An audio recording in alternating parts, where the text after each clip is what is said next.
a similar debate on the Wednesday, March 8th, the year 2023, in the afternoon sitting.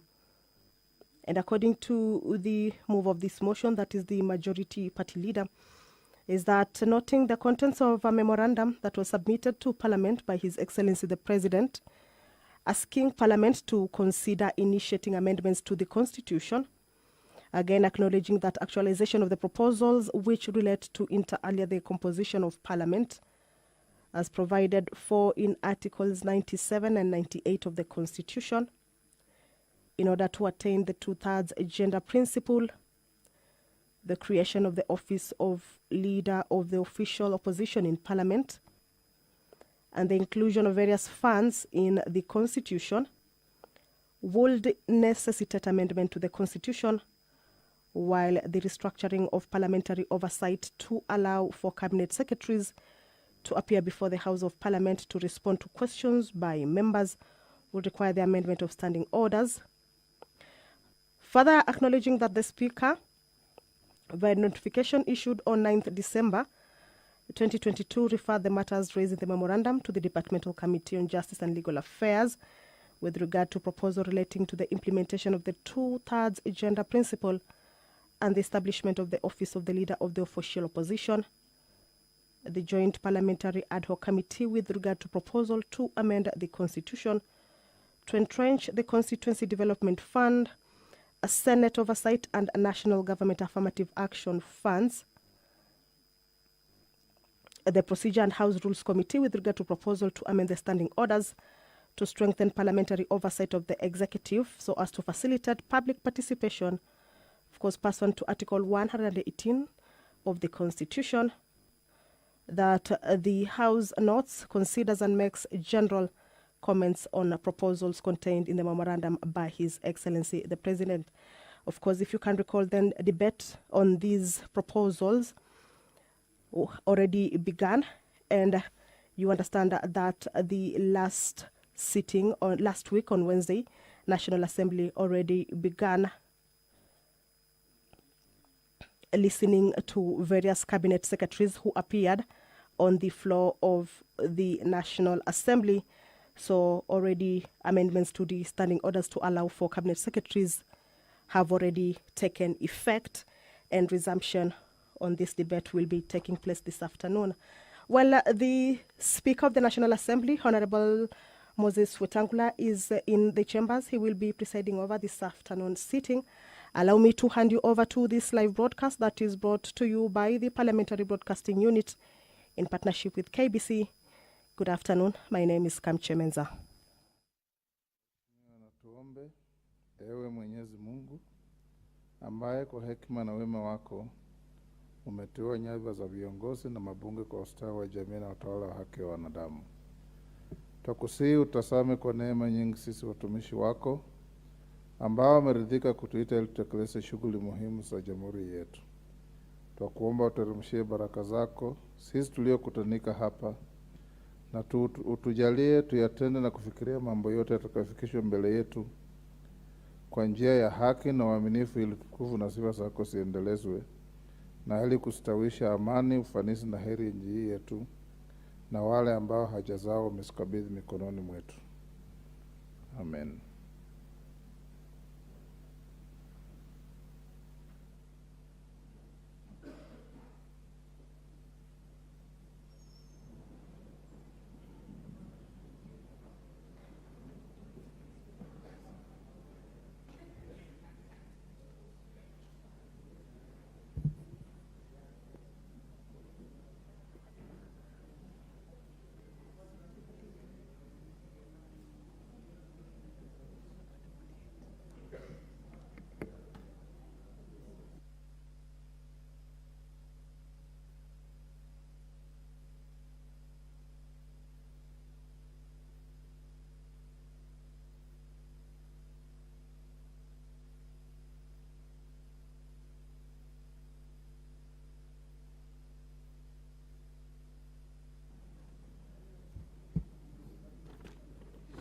Order number 1, administration of oath.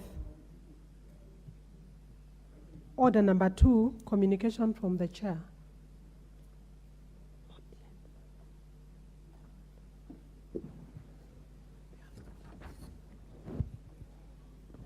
Honorable members, there's a piece of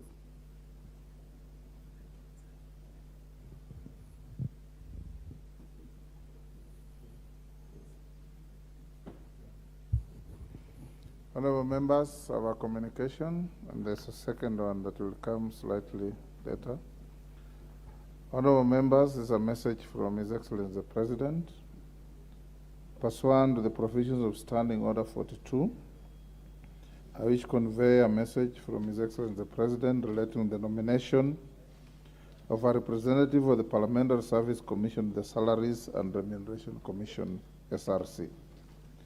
Honourable members, in the message, His Excellency the President conveys that in exercise of powers conferred on him by Article 232b(1) of the Constitution as read together with Articles 252c of the Constitution and the Salaries and Remuneration Commission Act 2011, he nominates Mr. Isaac Kipkemboi Meli as a representative of the Parliamentary Service Commission, the Salaries and Remuneration Commission.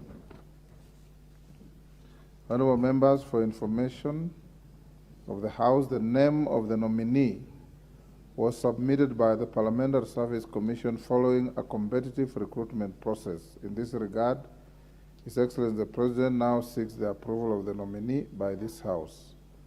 Honourable members, Standing Order 45 provides that upon receipt of notification of nomination for appointment, such nomination shall stand committed to the relevant departmental committee for consideration.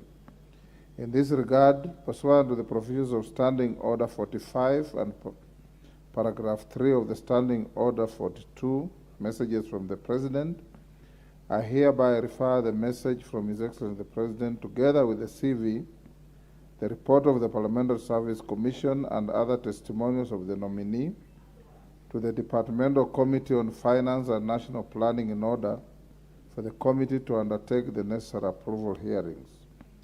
Honourable members, whereas Section 711 of the Salaries and Remuneration Commission Act 2011 provides 14 days within which the House is expected to consider the nominee, Section 8 of the Public Appointments Parliamentary Approval Act 2011 requires that the National Assembly to undertake the exercise within 28 days.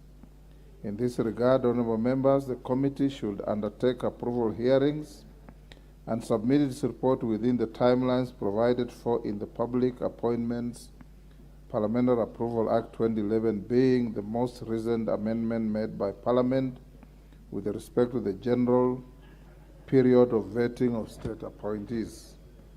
Honourable members, the Departmental Committee on Finance and National Planning Committee is required to notify the public and the nominee in good time. Therefore, the committee is to undertake the necessary approval hearings and submit its report to the House within the aforementioned period to enable the House consider the proposed appointment within the statutory timelines. The House is accordingly guided. I thank you.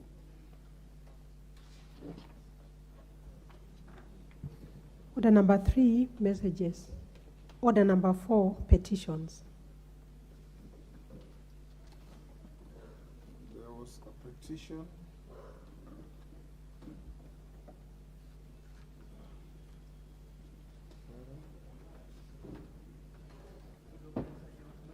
The member for Kilifi North constituency. Okay. Owen Bayer. Yes. Honorable Speaker, I want to thank you for this opportunity to present a petition regarding delayed adjudication and settlement of residents of Narani sublocation, Kilifi County. Honorable Speaker, I, the undersigned, on behalf of the residents of Kilifi North constituency, draw the attention of the House to the following. That the people of Narani village in Narani ward, Kilifi North constituency, have occupied the land in Narani village for more than 100 years. That the whole land in Narani village in Narani ward was surveyed on the 28th May 1912 and granted in favor of Mr. Bieremji Rustuji Kanjuri. That the land was later illegally acquired by Arab families during the colonial era with the assistance of the administration then, and the Arabs registered the land as their property.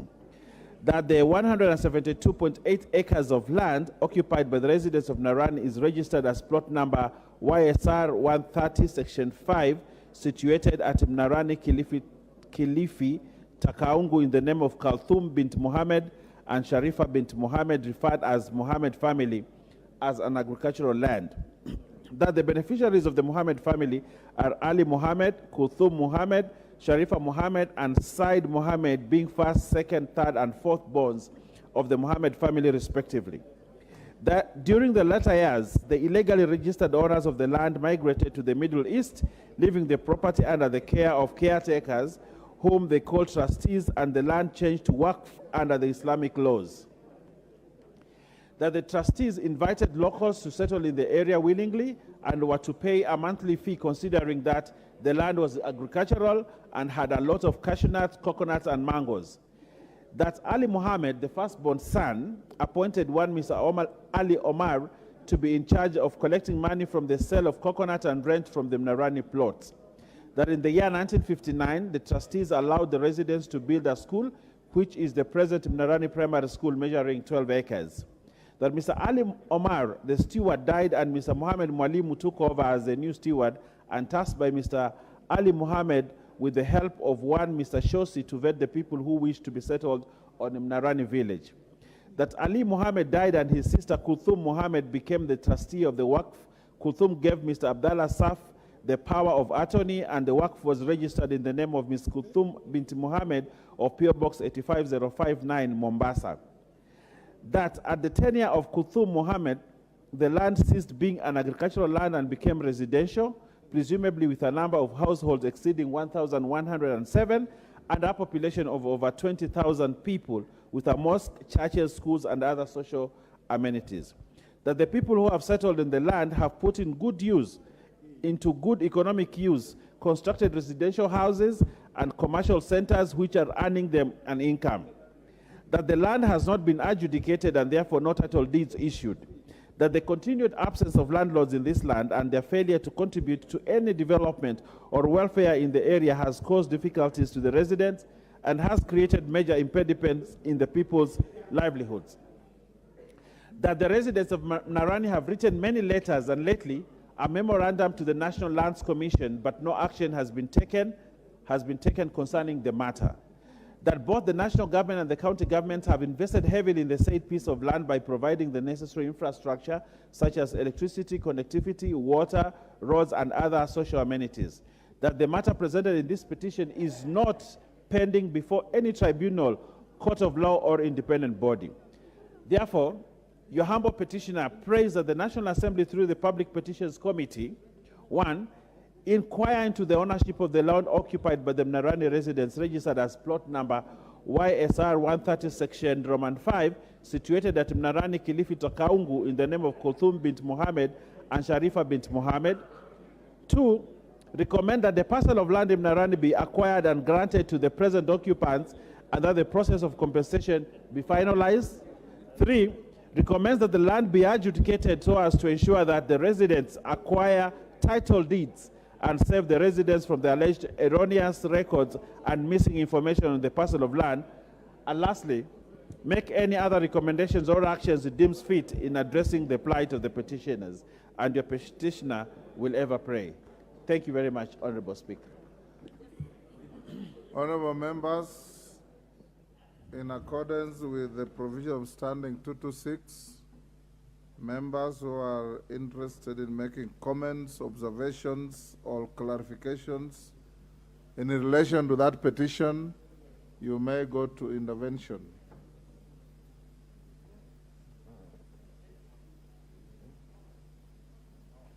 Robert Bukosa, are you on this or something else? Robert Bukosa. Thank you, Mr. Speaker. Mr. Speaker, I want to support the petition by Honorable Owen Paya. Honorable Speaker, these issues about land and people having their land taken away irregularly, I think is an issue that when the committee will retreat and look into that petition, they need to look at it countrywide, because more often people will be coming up with individual petitions But this is a countrywide issue and is majorly seen within the Rift Valley region and the coast region. So as the committee retreats, I think it is good that they are able to expeditiously look into this matter so that the aggrieved parties can get justice. With those few remarks, I want to support. Beatrice Elachi. Thank you, Mr. Speaker. I also rise to support the petition.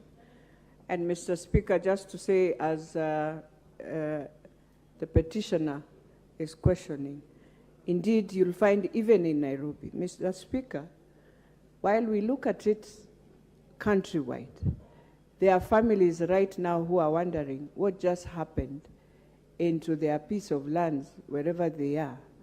And it has been already subdivided. You go to surveyor, everything is done, and this family is just left now wondering completely what happened.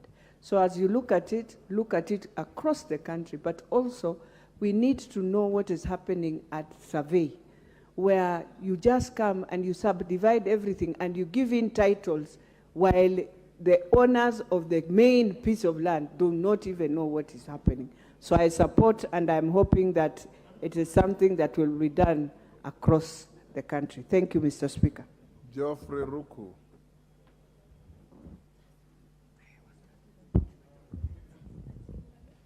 Thank you, Mr. Speaker. I support the motion by Rabaya, the petition, sorry, because the issues of land in this country need to be handled with care. We saw what happened the other day, sponsored my brothers and sisters from across,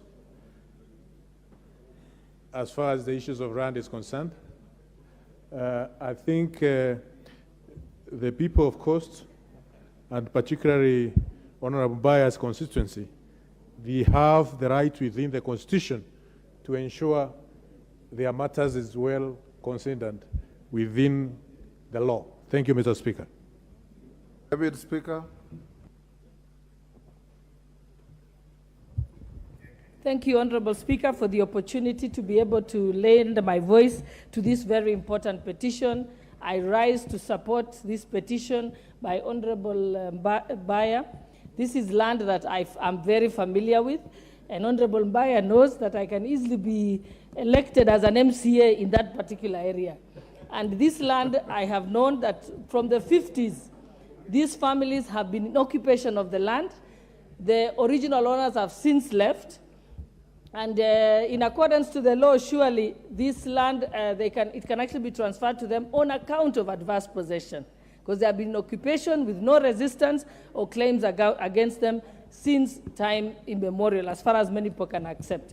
And also, Honorable Speaker, this is in line with one of the State of the Nation address made by the former President Uhuru Kenyatta in 2015, when he made an apology on behalf of the Republic of Kenya in relation to historical injustices. This is one of them. Following that, Honorable Speaker, I presented a bill, the Kenya Reparations Bill, in the last Parliament, again in an attempt to try and resolve some of these historical land injustices, such as this one. So for those reasons, Honorable Speaker, I fully support the petition of Honorable Baya on behalf of the people of Narani in Kilifi North.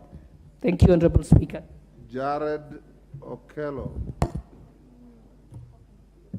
Honorable Speaker, in supporting my brother, Honorable Baya, this is a reflection of what happens across the country.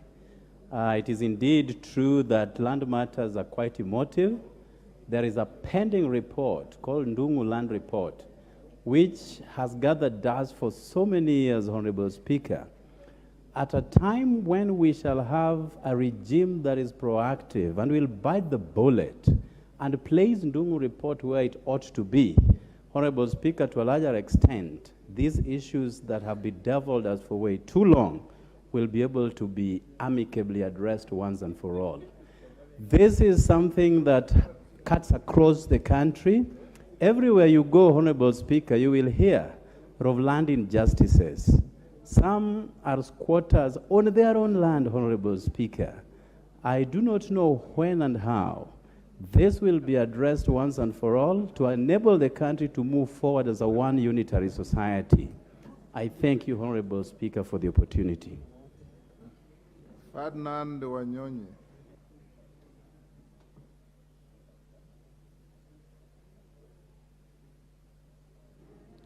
Thank you very much, the Speaker. I just want to take this opportunity and say this is an eye-opener for various cases in this country.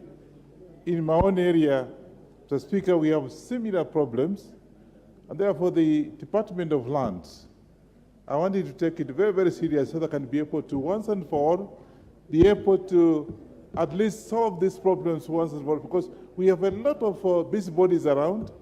You'll find that land is actually changing hands. In 5 years, almost 4 or 5 owners of this kind of businesses. The Speaker, I want the Department of Lands to take this very seriously so I can be able to sort out this problem once and for all. So I want to ask Zambaya, I think, even the Minister for Lands to come here to be able to explain some of these things, because this is very common. It's not only your place, very common even in my own area. Your people who own land, and there are busybodies around. So I support this petition and look forward to having a solution once and for all for this country. Thank you.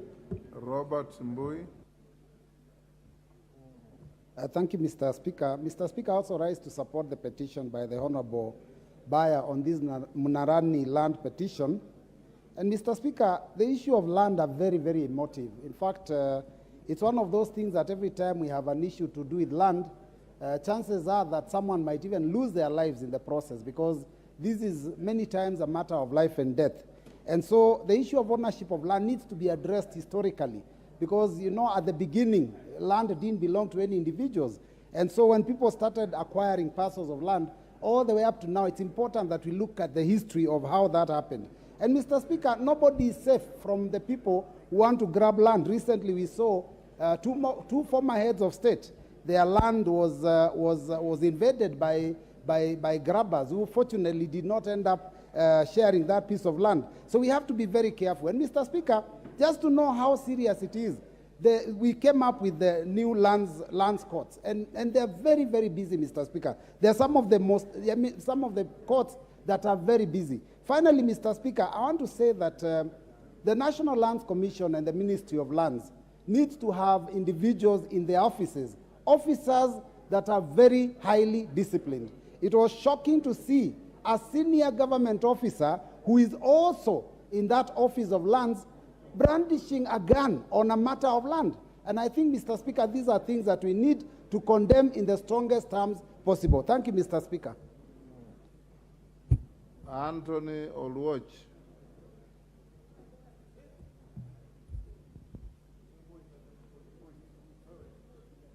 Clark, what is happening to the screen? Can you alert your technicians? Anthony Oluoch, go ahead. Thank you. Thank you, Honorable Speaker, and I want to thank Honorable Buyer for bringing up this petition. As the committee looks at this petition, I think they need to broadly look at it in terms of what the Constitution also provides. Because if you look at how land tenure systems change into this country, it is something that the Constitution emphatically says that whenever land tenure system changes, either from community land to public land or from public land, vice versa, Parliament and the sanction of Parliament ought to be taken into consideration. We have a situation in which land changes in terms of its land use, including in Nairobi, Honorable Speaker, without the sanction of Parliament. Parliament ought to stamp its authority in terms of what is provided under Article 94(5) of the Constitution, which provides that anybody who does anything that has the provision of law must have the sanction of Parliament. And secondly, we have a committee called the Implementation Committee. I want to urge this committee that even after they come up with their report on this, the Implementation Committee must make follow-up, because I have one case in which the Land Committee in respect to land in Mathare constituency in a ward that has a population of about 30,000 people allocated to a police station. This is a ward that has registered voters, it has IEBC, it has institutions of government, yet the title of this land is in the name of a police station. The implementation committee is seized of this matter, and therefore, even as we look at this petition, we must ask the implementation committee to also take its work seriously so that Parliament does not make its decisions in vain. I thank you, Honorable Speaker. Mangale Chiforomondo.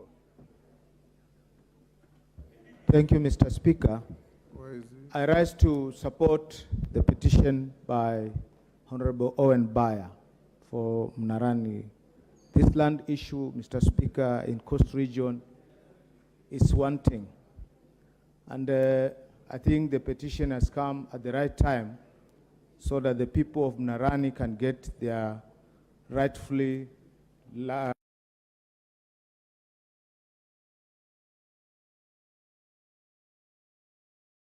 explained by the mover. I want to say Mnarani is now occupied by so many people. And I wish this House and even the committee which is concerned will be taking this issue very seriously and expedite the process so that the people of Mnarani will get their right. Because in Coast Region, in fact, I can just give an example of yesterday, Mr. Speaker. I got a phone from a place called Kanana, where already people are being evacuated because of the same issue. The land injustice is real around the Coast Region.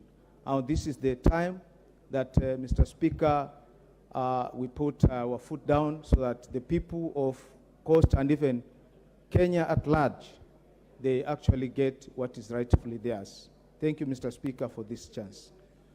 Mbunge wa Mandera West, Adan Haji. Thank you, Mr. Speaker, for giving me this opportunity. I also stand to support the petition by Honorable Owen Bayer. This issue of absent landlords who are there, who came with the British and were given the African land, and after independence they could not survive here. They went back and they left nobody, or the people they left could not maintain that land.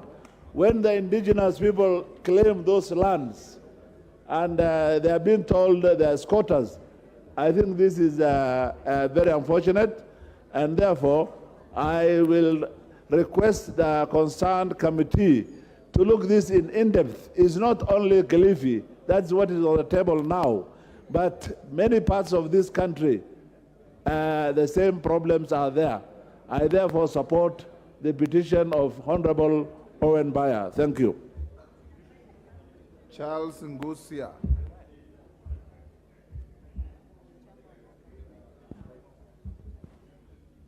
Give Honorable Ngusia a working mic. Take the next. Thank you, Speaker. I rise to support this timely petition, Mr. Speaker. I have known these people who are occupying this ward many years ago, like 20 years ago, and most of them are my friends. Mr. Speaker, I'm supporting them because already they have done a lot of developments there, including a very important school I know, and which is housing many communities, Mr. Speaker. This issue actually is cutting across entire country in Kenya, and Mr. Speaker, it's high time we deal it and we arrest all these issues.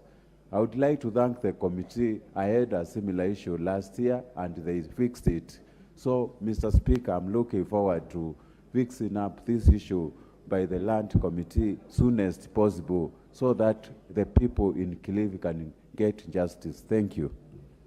Wa mwisho Beatrice Adagala.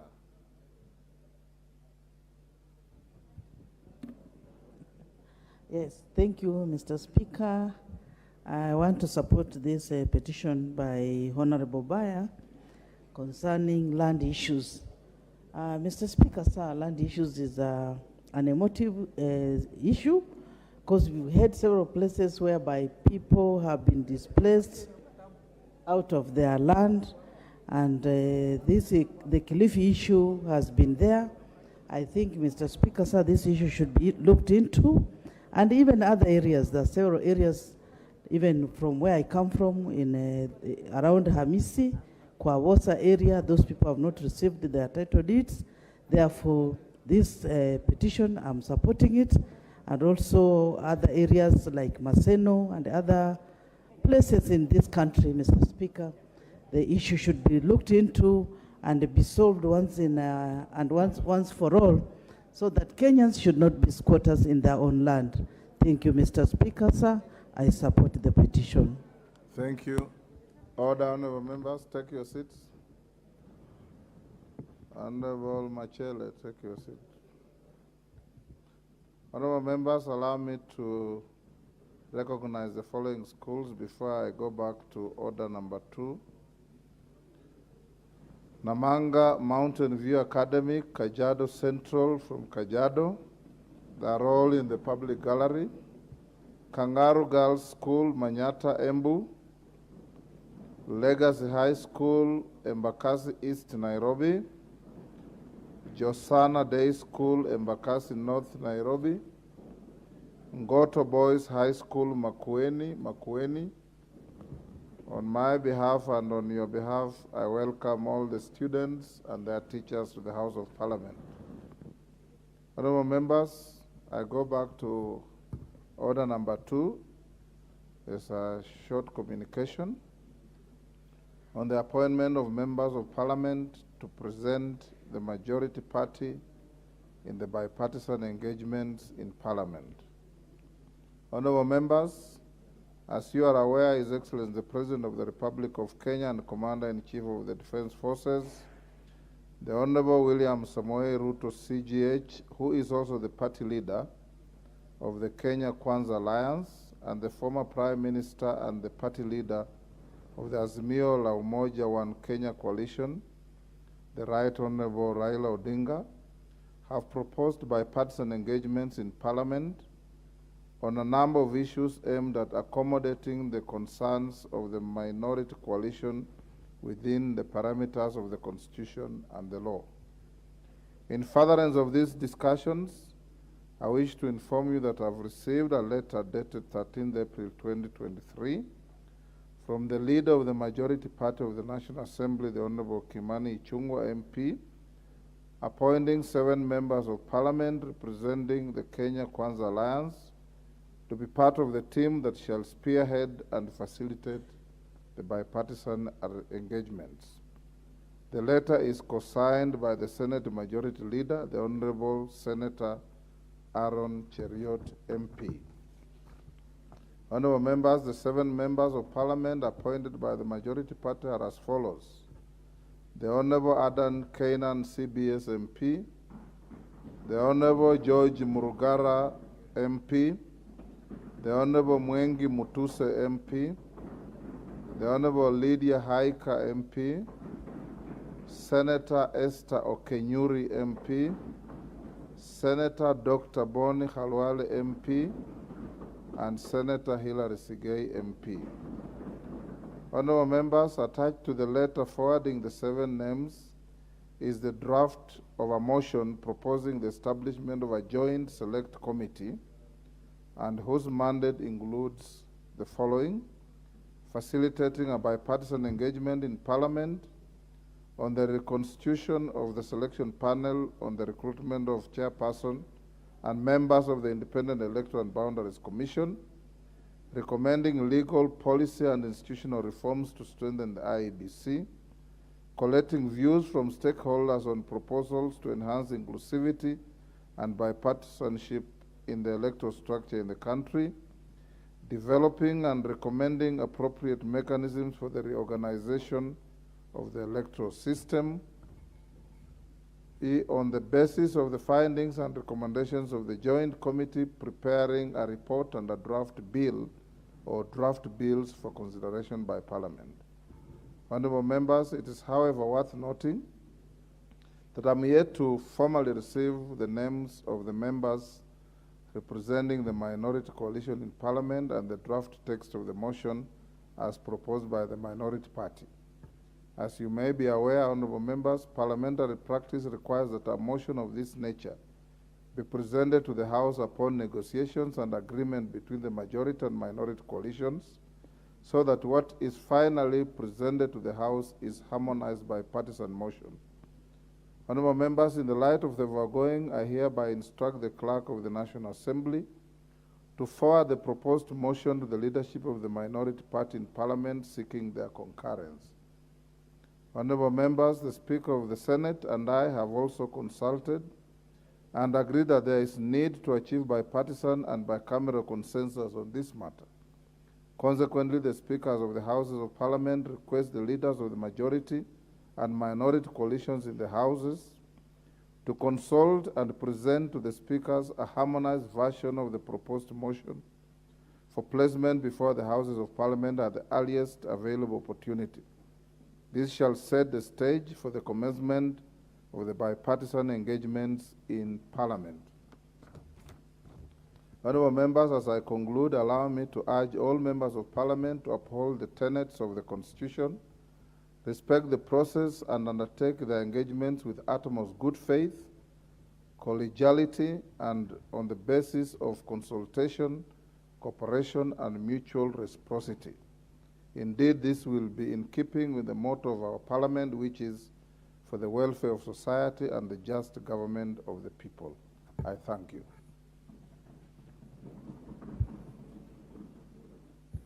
Yes, Majority Leader, since it is your letter, let us have the minority have the first bite. Thank you, Honourable Speaker, and I thank you, Honourable Speaker, for that communication. And Honourable Speaker, as you have indicated, we as leaders have a duty to resolve all issues that are of concern to the people that we represent, Honourable Speaker. And it is indeed true, Honourable Speaker, that as you have said, His Excellency the President and the former Prime Minister on 2nd of April, Sunday evening, did communicate to the country their intent to engage in a bipartisan process to resolve some of the issues that have been of concern. And Honourable Speaker, I also want to agree with you that this process, Honourable Speaker, can only be successful if there is that collegiality that you have mentioned. There is absolute good faith in all the engagements, Honourable Speaker. And indeed, that is why last week, at the end of last week, Honourable Speaker, myself and the Leader of Majority in the Senate did write to both of you, the Speaker in the Senate and the Speaker in the National Assembly, to notify you of our intent and our very keen interest to get this process moving. And Honourable Speaker, we also took liberty to share with you the thoughts of the draft motion, and I want to agree with you, Honourable Speaker, that indeed, in that spirit of collegiality and bipartisanship, it is good that our thoughts are shared with our colleagues in the minority. And Honourable Speaker, because this is a matter that is important to the country, let me also mention we have indeed been consulting informally with our colleagues in the minority, because we are all intent, and I believe even the leadership in the minority, both in the House and out of the House, are intent on resolving these issues.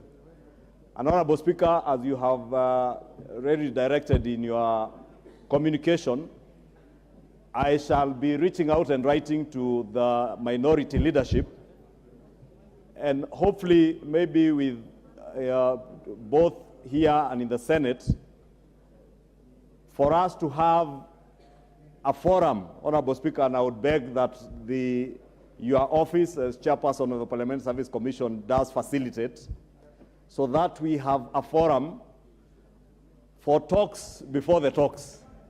As my good friend, the Honourable Opio, and I likes to taunt me about talks before the talks. And I agree with him, because as you have mentioned, such a motion, Honorable Speaker, can only come to establish this committee if we are agreed on the terms of reference and what the committee is going to look into. And therefore, it is not lost on me, Honorable Speaker, that we cannot have a motion that is not agreed on. And therefore, I will be taking up that direction and challenge, Honorable Speaker. And this afternoon, indeed, by the time the Honorable Leader of Minority retreats to his office, he will find a letter on his desk asking that hopefully before the end of this week, we have a forum, which I do pray that Parliament will be able to facilitate. Hopefully with the Leader of Minority in the National Assembly, the Leader of Minority in the Senate, the Leader of Majority in the Senate, and the proposed co-chairs that have been proposed by both coalitions, to be able to sit now and harmonize whatever issues that will be up for deliberation. Honorable Speaker, with those few remarks, let me invite all of us, as you have said, Honorable Speaker, to, one, be measured in what we say and what we do. Because, Honorable Speaker, the only thing that we have that we must value in this country is the peace and tranquility we enjoy. Any disruption to that peace and tranquility does not augur well either for us as leaders or for the people that we represent. But as leaders, Honorable Speaker, we have a bigger responsibility and duty to safeguard that peace and tranquility that the people of Kenya enjoy, because they have elected all of us, and even those leaders who are not in elective positions, but they hold leadership positions in this country. They have a responsibility to ensure that we hold our country together, Honorable Speaker, and the people of Kenya have bestowed all the trust in us to be able to resolve issues that are of concern to them and even to us, Honorable Speaker. And I want to end by saying that I am confident, Honorable Speaker, that working and reasoning together, we should be able to sit as leaders and be able to come up with solutions, be able to harmonize the motion on the terms of reference and what this committee will be doing. And by the time, Honorable Speaker, the motion for approval of that committee and its terms of reference comes to the House, we should not be in a situation where we are throwing words at each other, either inside or outside Parliament, Honorable Speaker, that we will have a very collegiate process that involves all of us, and that will be for the benefit of our country, Honorable Speaker. With those remarks, Honorable Speaker, I stand guided by your communication, and as I've indicated, I will be writing, and as I've said, I have been consulting with the leadership in the minority so that we work together in this respect. Thank you, Speaker. Honorable Opio Wandai, Minority. Yes, Honorable Speaker, let me make a few comments on this matter. First and foremost, I must admit that I was taken aback when I read in the media that a motion had been forwarded to the Speaker's office about this bipartisan engagement, because that couldn't have been a motion about bipartisan engagement for the simple reason that my coalition was never consulted. It has now turned out, of course, that it was basically a draft motion for the Kenya Kwanza side. Mr. Speaker, let me say this, and for avoidance of doubt, that we still have a lot of ground to cover. Because as we speak, there seems not to be an agreement or concurrence on the nature of these talks. As far as the coalition that I lead is concerned, these talks can only be extra-parliamentary. Two, as I've said time and again,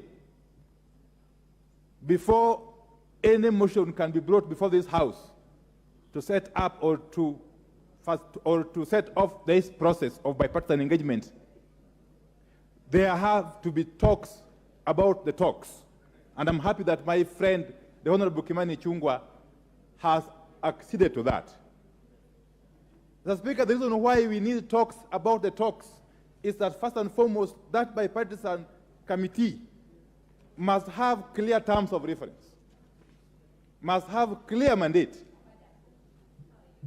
Secondly, it must have clear time frame within which to accomplish its task. But more importantly, it must have clear mechanisms. Clear mechanisms have to be established for implementing whatever resolutions that committee may come up with. So that is the essence of talks about the talks. And those talks have to be as inclusive as possible, as I've always said. And therefore, without preempting anything else, our position is that we are ready and willing to engage in these talks, as long as they are as inclusive as possible and they are not confined to Parliament. Two is that my coalition reaffirms its commitment to the spirit of dialogue, as a way of resolving the problem that we currently face as a country. Because we are facing serious problems in this country as we speak. And it behoves us, the leadership, regardless of our political affiliation, to be in the forefront of trying to address those problems.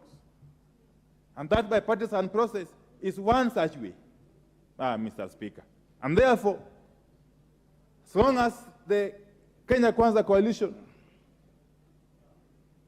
demonstrates utmost good faith, demonstrates political will, and comes forward with open hands and open hearts, we are going to engage. But any slightest indication of lack of good faith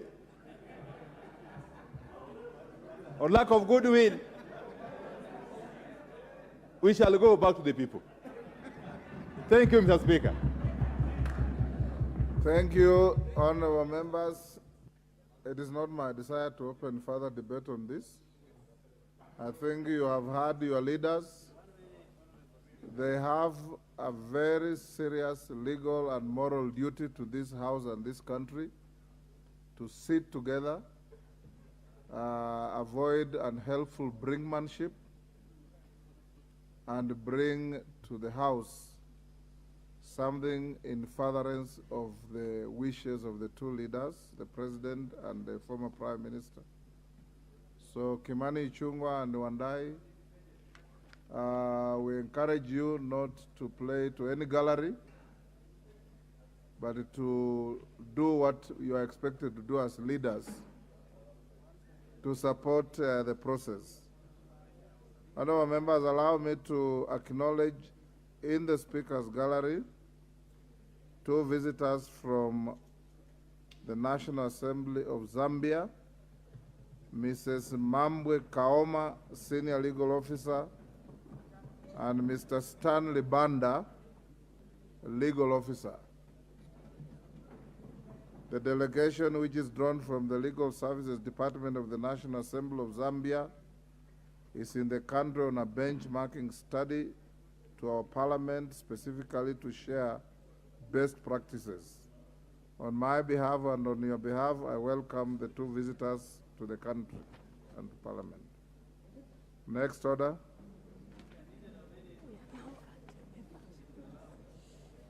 Order number 5. Go on.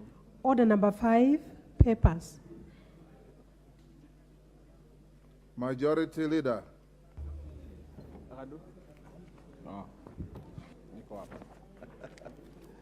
Honorable Speaker, I thank you. And Honorable Speaker, I beg to lay the following papers on the table of the House today, Tuesday, April 18th, 2023.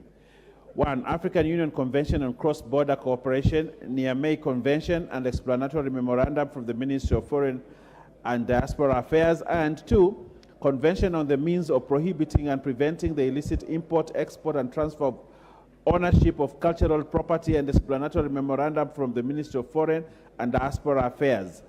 Annual report and financial statements of for Tom Mboya University for the year ended June 30th, 2022. Elections Monitoring and Observation Report 2022 from the Office of the Ombudsman, the Commission on Administrative Justice. 5.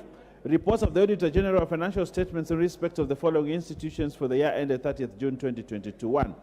Petroleum Trading Levy Fund, State Department for Transport, Commission on Revenue Allocation Staff Mortgage Scheme Fund, Receiver of Revenue, Recurrent National Treasury, Provident Fund, National Treasury, Revenue Statements of the Pensions Department, National Treasury, Kenya Local Loan Support Fund, National Treasury, Consolidated Fund Services, Subscriptions to International Organizations, National Treasury, Statement of Outstanding Obligations Guaranteed by Government of Kenya, National Treasury, Asian Officers Family Pensions Fund, National Treasury, Salaries and Remuneration Commission, Revenue Statements, the Judiciary, Commission on Revenue Allocation, Gulf Hotel Limited, Kenya Accreditation Service, National Government Affirmative Action Fund, Ministry of Lands and Physical Planning, State Department for Shipping and Maritime, Kenya Shipyards Limited, State Department for Culture and Heritage, Health Sector Support Project, Medical Supplies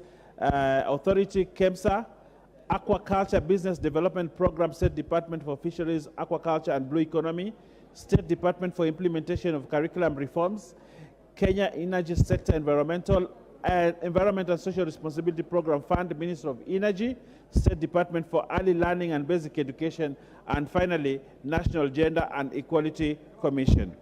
Honorable Speaker, I beg to lay. Thank you. Chairperson, East African Parliamentary Alliance on Food Security and Nutrition, Caucus. Mr. Speaker, sir, I beg to lay the following paper on the table of the House today, Tuesday, the 18th of April, 2023. The report of the 4th General Assembly of the Eastern African Parliamentary Alliance on Food Security and Nutrition held in Kigali, Rwanda on 7th and 9th of December, 2022. I hereby lay this report, Mr. Speaker, sir. Thank you. Thank you. Chairperson, Departmental Committee on Justice and Legal Affairs. Thank you, Mr. Speaker. Mr. Speaker, allow me to lay the following paper on the table of the House today, Tuesday, 18th April 2023. Report of the Departmental Committee on Justice and Legal Affairs on its vetting of a nominee for the appointment as the chairperson of the Ethics and Anti-Corruption Commission, EACC. Thank you, Mr. Speaker. Thank you. Next order. Order number 6, notices of motion. Honorable Adan Yusuf Haji. Mr. Speaker, sir, I hereby move notice of motion as the chairman of the Eastern African Parliamentary Alliance on Food Security and Nutrition, the report of the 4th General Assembly of the Eastern African Parliamentary Alliance on Food Security and Nutrition. Mr. Speaker, sir, I beg to give notice of the following motion, that the House notes the report of the Kenyan delegation on the 4th General Assembly of the Eastern African Parliamentary Alliance on Food Security and Nutrition, which was held in Kigali, Rwanda on 7th and 9th of December 2022, laid on the table of the House on Tuesday, 18th April 2023. Thank you. Thank you. Murugara. Honorable Murugara. Yes. Thank you, Mr. Speaker. Mr. Speaker, I beg to give notice of the following motion, that taking into consideration the findings of the Departmental Committee on Justice and Legal Affairs in its report on the vetting of a nominee for the appointment as the chairperson of the Ethics and Anti-Corruption Commission laid on the table of the House on Tuesday, 18th April 2023, and pursuant to the provisions of Article 252B of the Constitution, Section 10(3) of the Ethics and Anti-Corruption Commission Act 2011, as read together with the Section 8(2) of the Public Appointments Parliamentary Approval Act 2011, this House approves the appointment of Dr. David Adang Oginde as the chairperson of the Ethics and Anti-Corruption Commission. Thank you, Mr. Speaker. Thank you. Member for Butere. And our members have given leave to the member for Butere to give notice on a motion of adjournment, and if he has the requisite support, then I'll allocate time for it later today. Tindi Mwale. Thank you, Mr. Speaker. Mr. Speaker, I rise to give notice of adjournment of the House under Standing Order number 33, subsection 1, to discuss the mysterious disease outbreak in schools in the country.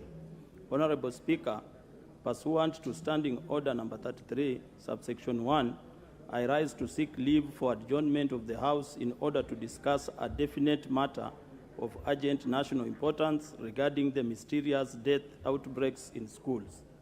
Honorable Speaker, in February 2023, 4 students of Moi Girls Secondary School in Mandera County were hospitalized with suspected cholera symptoms. In March 2023, about 90 students from Upper Hill School, Nairobi City County, were diagnosed for cholera, with about 16 being hospitalized. In April 2023, Mukuuni Boys High School in Chuka, Tharaka Nithi County, was also closed until the following term due to a suspected outbreak of cholera at the learning facility.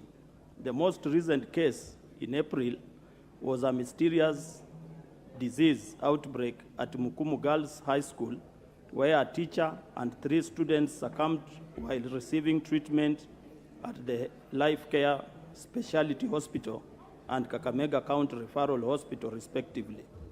The autopsies revealed that the victims passed on as a result of typhoid-like symptoms and multi-organ failure. From the foregoing, the school was closed indefinitely on 10th April 2023 after 500 other students were said to be infected. Butere Boys High School was also closed recently following the outbreak of an unknown disease. Honorable Speaker, it is also concerning that the Ministry of Health is yet to release findings from the samples taken from the schools. In addition to this, the Ministry of Education and Teacher Service Commission has not issued any statement whatsoever in this regard. So it is unclear what steps are being taken to address the serious issues. Honorable Speaker, it is against this background that I seek leave of the House to discuss this matter of national concern with a view to exploring possible and lasting solutions to the problem. Thank you, Honorable Speaker. Do you have supporters for your motion? Yes, I have members. Thank you. The support is overwhelming. I will allocate you time from 5 p.m. this afternoon to move your motion. Thank you. Members, you may take your seats.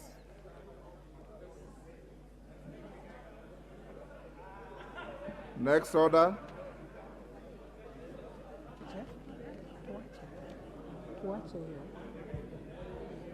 Order number 7, questions and statements.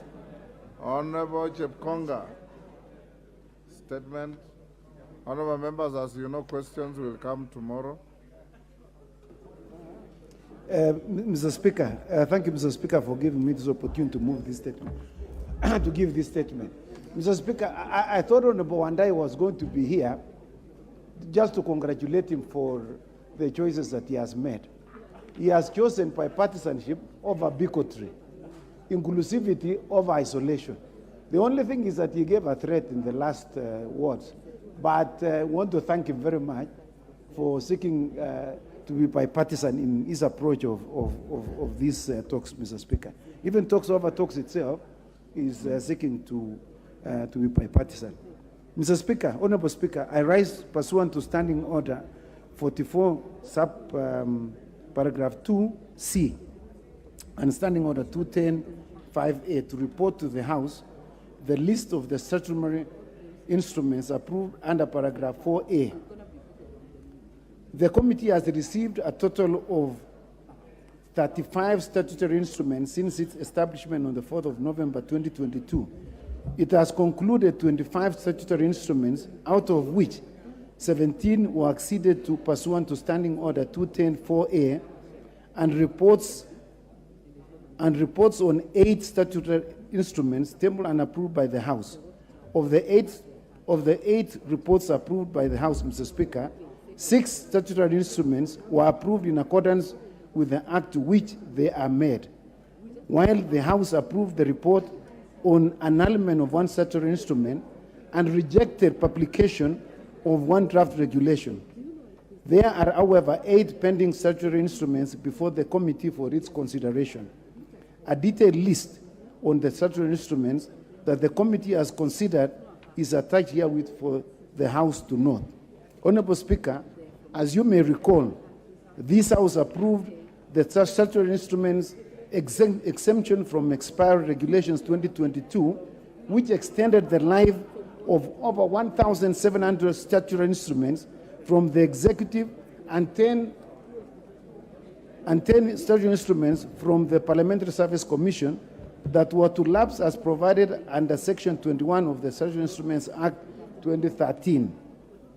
I urge, Mr. Speaker, the affected regulation-making authorities to submit the statutory instruments in good time to avoid the rush towards the expiry of the time extended, which is expected to end on the 23rd of January 2024. I thank you, Mr. Speaker, and I submit. Thank you, Honorable Chepkonga. Honorable Cynthia Muge, MP, Nandi County. You are listed as having a statement on issuance of diplomatic passports to Kenyan athletes. Are you to receive a report? Thank you, Honorable Speaker. I am to receive a report on the said statements. Who is the chair of the Departmental Committee on Sports and Culture? Dan Wanyama. Honorable Dan Wanyama, who is the vice chair of that committee? Wamashukuru, is he in the house? Any members from that committee? Who? Nguna? Where is the response to the statement to the gracious lady from Nandi?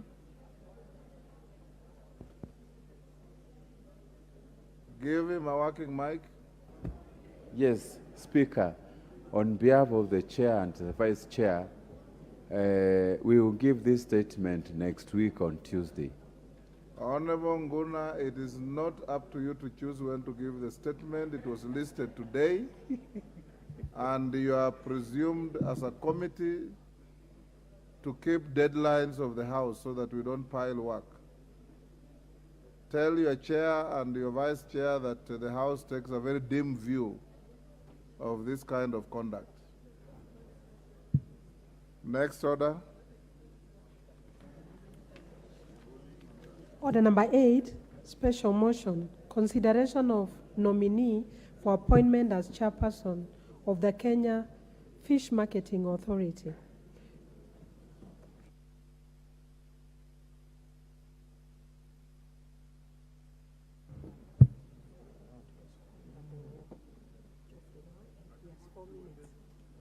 Honorable Geoffrey Mwangi. Is he still here? You have 4 minutes, Mheshimiwa. to finish your contribution. Thank you, Mr. Speaker. I will continue from where I left. And I started by saying that I fully support the appointment of Mr. Martin Ogindo as the chair of the Kenya Fish Marketing Authority. Mr. Speaker, I was at the point where I was saying that due to matters climate change, the whole world is rethinking the sources of protein.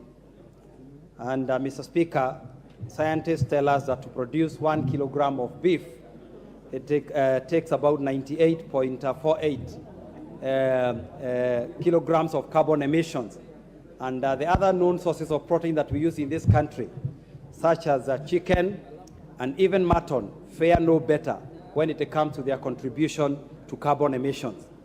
And so, Mr. Speaker, the only remaining and viable sources of protein that are climate change compliant are things like fish. And so we would urge the Kenya Fish Marketing Authority to actively promote the consumption of fish in this country so that we can also deal with matters of climate change. Mr. Speaker, in my own constituency of Tetu, we had a stimulus program whereby we invested quite a bit as far as fish ponds are concerned. And unfortunately, Madam Speaker, this program came to a halt because of inadequate funding and because of inadequate support. And I would urge the government to revamp the aquaculture project, especially in inland counties, because a lot of the work that goes on as far as promotion of fish farming is concerned happens either at the coast or around the big water bodies.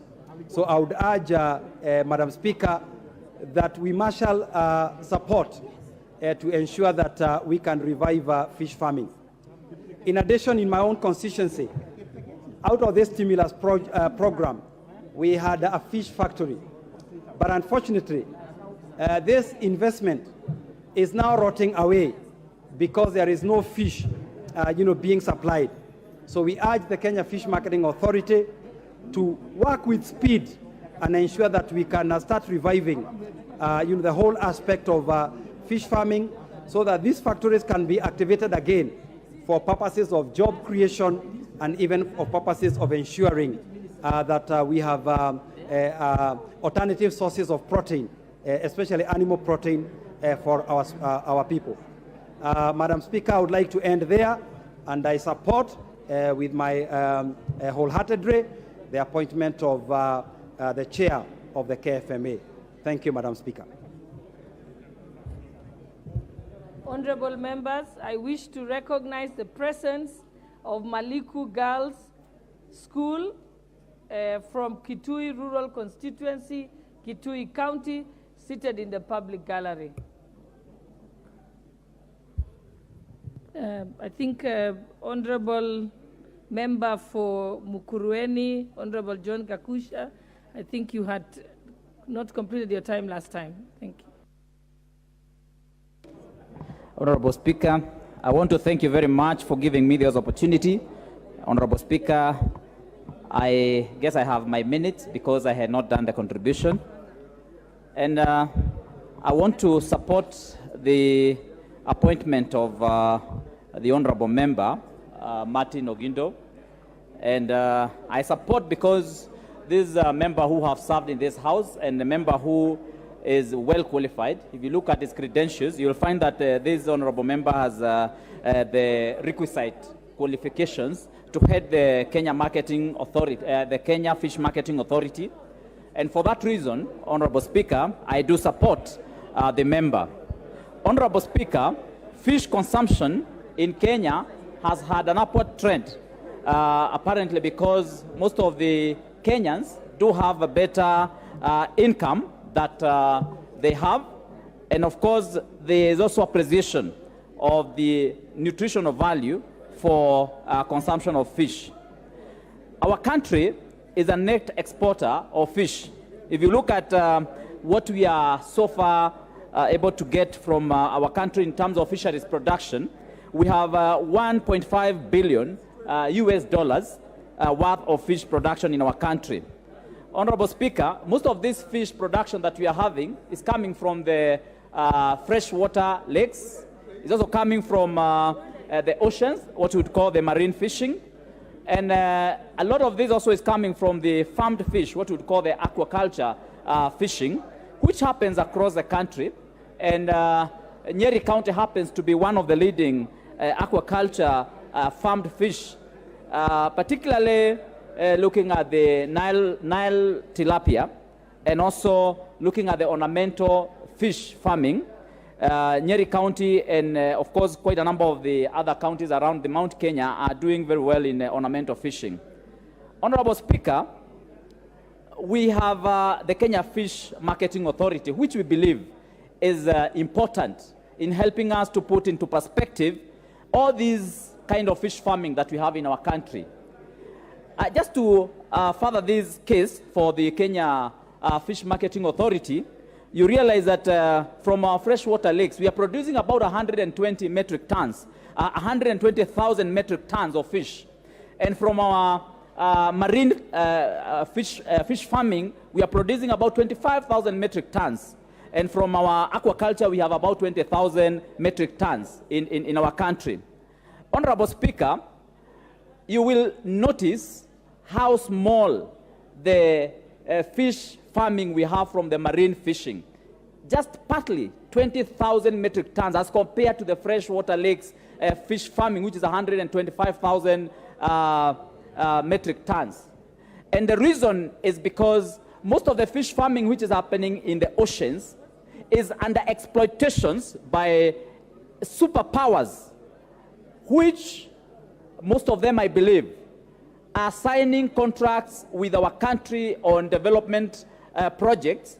And over and above that, as they sign those contracts, as they sign the loan contracts, they also sign a contract which helps them to exploit our fisheries resources in this country. So you find that the fish farming which is happening in the marine waters, and this is concentrating much more with high value fish, like tuna fish, like salmon, like the red snapper. Most of these fish, Honorable Speaker, you'll find that it's being exploited by the superpowers other than our country, which would be able to get good foreign exchange from that fish farming. You find that countries like China, they dock with huge ship and equipment in our deep seas, and they venture into our water resources. They harvest our high-value fish. And because they are so powerful, they have powerful equipment, they are able to exploit our fish resources. They process this fish within their vessels, and they package our fish, and they export this fish. Honorable Speaker, what is happening is that as a country, we are no longer able to have proper statistics of how much fish is being harvested in this country.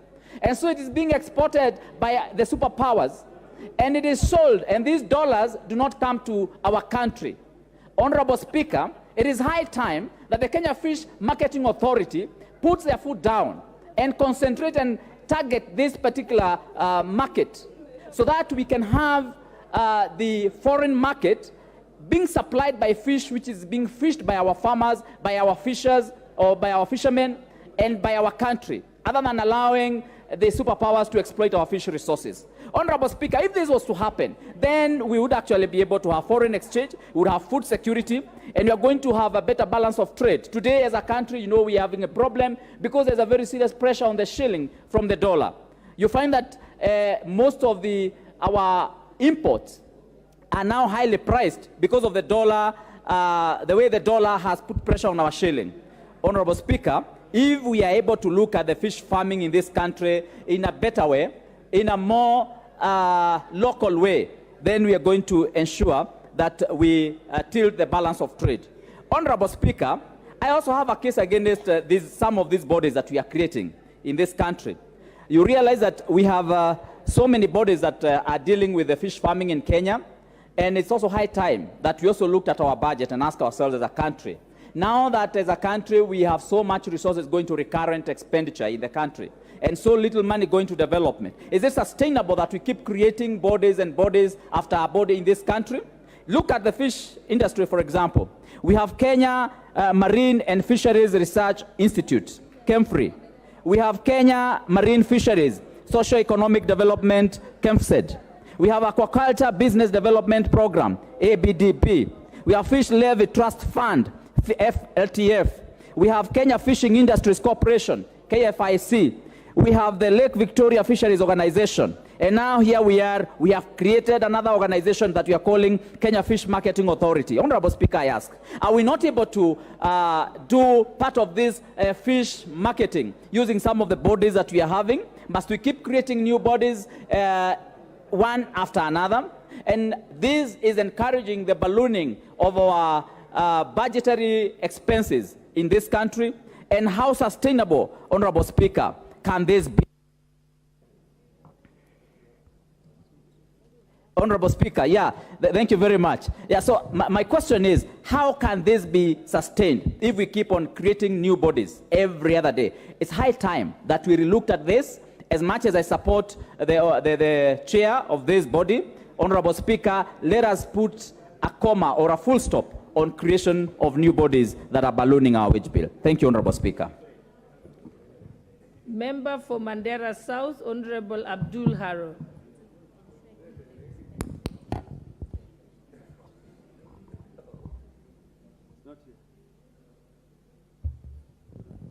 He doesn't seem to be in, but his card is there. The Honorable Member for Alego Usonga, the Honorable Samuel Atandi. Thank you, Madam Speaker, for the opportunity to speak on this motion. Madam Speaker, Fish Marketing Authority is a very important authority for the fishing sector. Unfortunately, it has no role because Kenya produces about 400,000 tons of fish against the consumption. Our consumption of fish is about 600,000 tons. So basically, the marketing authority has no role because we don't have any fish to market. But I want to support the appointment of Mr. Ogindo because we have a culture in this house that we do not oppose our former colleagues who are given jobs. So that is the only condition I want to support this appointment of Ogindo. I think he is a person who is capable of performing in this responsibility. Unfortunately, he is consumed in the politics of political parties. I want to urge him from this floor that once he's given this job, he needs to desist from playing party politics in the region. Let him focus on this responsibility. Madam Speaker, what I wanted also to say is that for the benefit of this House, that I'm sponsoring a bill to introduce excise tax on imported fish. Madam Speaker, this is very important because whereas we have all these authorities and bodies that are supposed to help us in making fishing sector a profitable sector in this country, this is not happening because we are not investing a lot of resources in the fishing sector. So, Madam Speaker, I'm intending to introduce this bill in the upcoming finance bill, and I would want to urge the members of this House to support me so that we can be able to tax this imported fish which is coming all over from China and all these countries. We don't need to import fish, Madam Speaker. The fishing sector is very profitable, and it is a sector that can help this country to, first of all, create jobs and also to help us in balancing the foreign exchange. Right now, we have a problem of dollars, and this is because everything is imported, even including things that we can produce. So I would like to urge the House that when my tax proposals come before this House, please support me so that, first of all, we will be able to raise more taxes from the fish imports, but more fundamentally, we need to invest more resources on the fishing industry so that we can create more jobs and make the sector profitable. Thank you, Madam Speaker. The Honourable Member for Bureti, Honourable Kibet Kimingoi.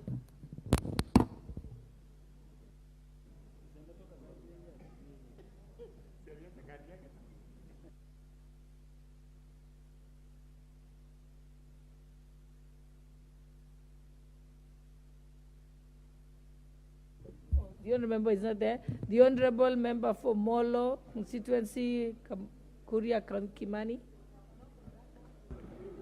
Or were Thank you you, Madam standing up for Speaker. something? Yes, I had spoken to this. I'm looking forward to speak to the next one. Okay. The honourable member for Bonchari, Honourable Charles Onchoke.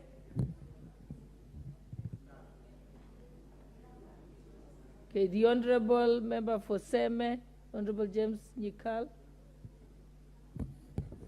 Thank you, Madam Speaker, for giving me opportunity to contribute to this motion. Madam Speaker, I rise to support the appointment of Mr. Ogindo as the chair of the Fish Marketing Authority. Madam Speaker, this is somebody we know. He has been with us in this House. He has held important positions, and these credentials are actually well laid out in the report that recommends him. To that extent, we support him. But, Madam Speaker, I wish to bring out a few things that will be important to him. I'm sure he must be watching what is going on. As much as he's been appointed for developing the fish market, I think the most important thing that we should look at is actually fish production. Fisheries is a major part of the blue economy, which is not really fully exploited. It's a big potential for income generation in this country and for job creation. As the honorable member said, even in the ocean, a lot of foreigners actually utilize our space and export fish from our space, which should not be. But more importantly, Madam Speaker, in the inland lakes, inland waters, Lake Victoria, Lake Naivasha, Lake Turkana, we actually have not developed the potential for fish production adequately. And as that is going on, the consumption of fish is increasing, even local consumption, particularly tilapia, to the extent that at this point, Madam Speaker, we are actually importing fish from China, something we should not do because we have internal freshwater lakes that can do this. And the fish production is dwindling, the fish catch is dwindling for several reasons, one of them being increased consumption, but also the fishing methods that we use.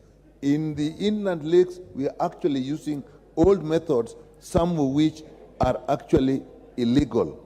We have not developed adequately, although in some places it has taken place, modern fish production method, fish farming in ponds, fish farming in cages. I think this is something we should look at. Maybe if we develop the market, that will actually create a boost for production. But I think the biggest area is production. And this is because in the management of our fisheries, I believe, as a member said, we have established very many bodies, but they have not been harmonized. So we are actually not getting the benefit of these bodies that are developed. Some are national bodies, some are county bodies, and they are not really working well. You find that you have fisheries department dealing with fisheries, you have county fisheries department, you have Coast Guard, which is both a security organ and also being used in regulation of the fishing industry, particularly along the lake. And therefore, you find there are duplications, some of which actually hinder fish production and interfere with the fishermen that are trying to make a mega living with methods that are actually old-fashioned. And therefore, you find in some cases there is double licensing. The fishermen will need to get a license from the local authority, and when the Coast Guard comes in, they're also required to have a license from the national government. And so what ends up is that there is no harmonized method of regulating this. Even the management of the beaches themselves, Madam Speaker, there is an issue. You have the beach management units that are actually authorized by law to manage the beaches. You have the Coast Guard that is actually policing this. You have the county fisheries officials that are also policing this. And that is making it extremely unproductive. even within the internal waters, the fish landing structures at the beaches, the infrastructure is actually poor. And if you are going to export fish, it is important that the hygiene in these areas, the sanitation in these areas are actually brought up to date. That is part of the requirement. And these are places that actually people live as they are trying to increase fish production. And they don't have good sanitation, you don't have toilets, there is no access, there are no access roads, there is no water. So we find that the fishermen are actually struggling as if they are on their own. So, Madam Speaker, I know Honorable Gindo is up to this task, but I think he should actually concentrate to a large extent in developing infrastructure for fish production, particularly in the inland lakes, where I think the majority of our people will actually get out a good living, produce enough to sell, and enough. In fact, locally, it is even sometimes hard to get fish, and that's why the Chinese are actually selling fish. So with those, Madam Speaker, I support his appointment and call upon him to actually look at the development of the fish infrastructure in the inland lakes so that we support our people in fish production and we also create jobs and also create get foreign exchange for ourselves. With that, Madam Speaker, I support and thank you very much. The Honorable Member for Kericho County, Honorable Beatrice Kemei. Not there. Oh. Thank you, Madam Speaker. And I spoke to the same last time, so, right, so I'm waiting for the next one. Thank you, Madam Speaker. Next is the Honorable Member for Dagoretti North, Beatrice Lachi, and we have, I think you'll be the last one, because I'll be calling upon the mover to reply. Thank you, Madam Speaker. I also rise to support the motion and to support the nominee, Honorable Martin Otieno Gindo. Madam Speaker, when you look at the fishery industry, and just supporting what the Honorable Kagusha has said, I think it is time also we harmonize some of the authorities that we have. Because when you bring most of them with the same mandate, they overlap each other, they compete on each other. It becomes now, instead of indeed increasing production, then now you find yourselves all the time in complaints and everyone running away from doing what they're supposed to do and leaving the jobs, assuming this other department will do, or this other authority will do, or this other team will do it. And that is what is hurting the industry. Madam Speaker, as much as I know many will agree that yes, we need to look at the fish coming from China, but Madam Speaker, we also need to ask ourselves, when we consume all our fish, do we have deficits? And if we have, then indeed we must allow, being a global world, a global village, to trade to each other. Because today it is fish, tomorrow the avocados will be there, and we need to ask ourselves also, as the fish comes in, is it very cheap that this other fish is unable to move? And just the same way we have competition with the Ubers, with our own taxis, it's the same way we must have competition. But I agree we must protect those who do fishing farming, and we must ensure that anything that is needed as a government, that it has to be indeed those who are within the waters. How do we safeguard? How do we ensure they have better ways of doing also their trade? How do we ensure, Madam Speaker, we can dry our fish and also send it abroad and help those who are doing fishing to ensure that they are also able to receive what these other ones are receiving? I know we will find ourselves with our different fights even in Lake Victoria, but how do we help to ensure that those fights are not there? So that, and how do we help also? We have those who are doing fish in cages, which is also something that and I know we need now to support our real locals, because even the ones who do those cage fishing are the more advanced, are the same Chinese, are the same Indians who go to the lake and do it and then bring it to Thika and all these other places. How do we ensure everything is done and there is value added addition?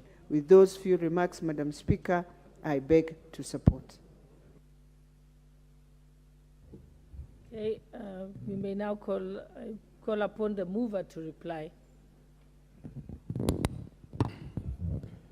Thank you, Madam Speaker. Madam Speaker, I want to thank all the honorable members for the kind words and the support for the Honorable Martin Otieno Okindo as the chairperson of Fish Marketing Authority.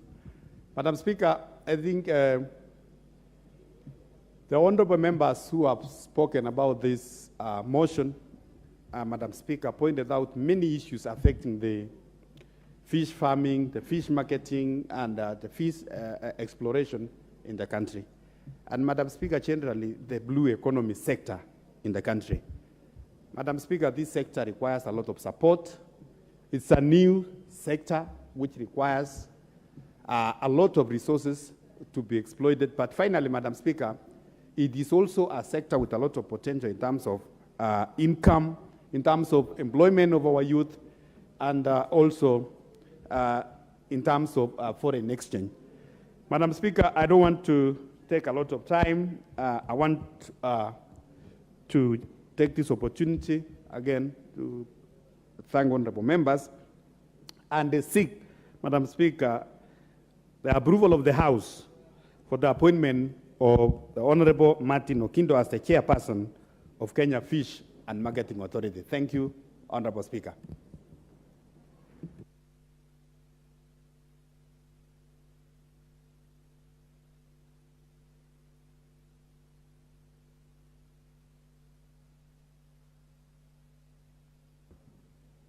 Honorable Member for Gilgil. Thank you, Madam Speaker. I rise pursuant to Standing Order 53.3 to request you to defer the putting of the question to a later date, Madam Speaker.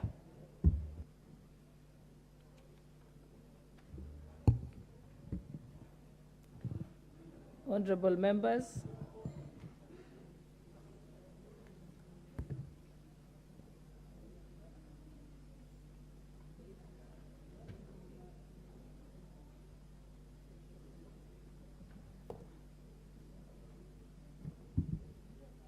Order number 9, motion, inquiry regarding sexual harassment of female workers in tea estates in Kericho County.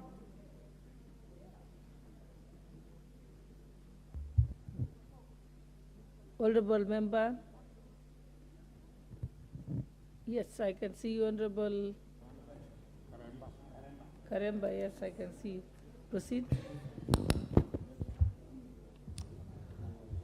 Thank you, Honorable Speaker.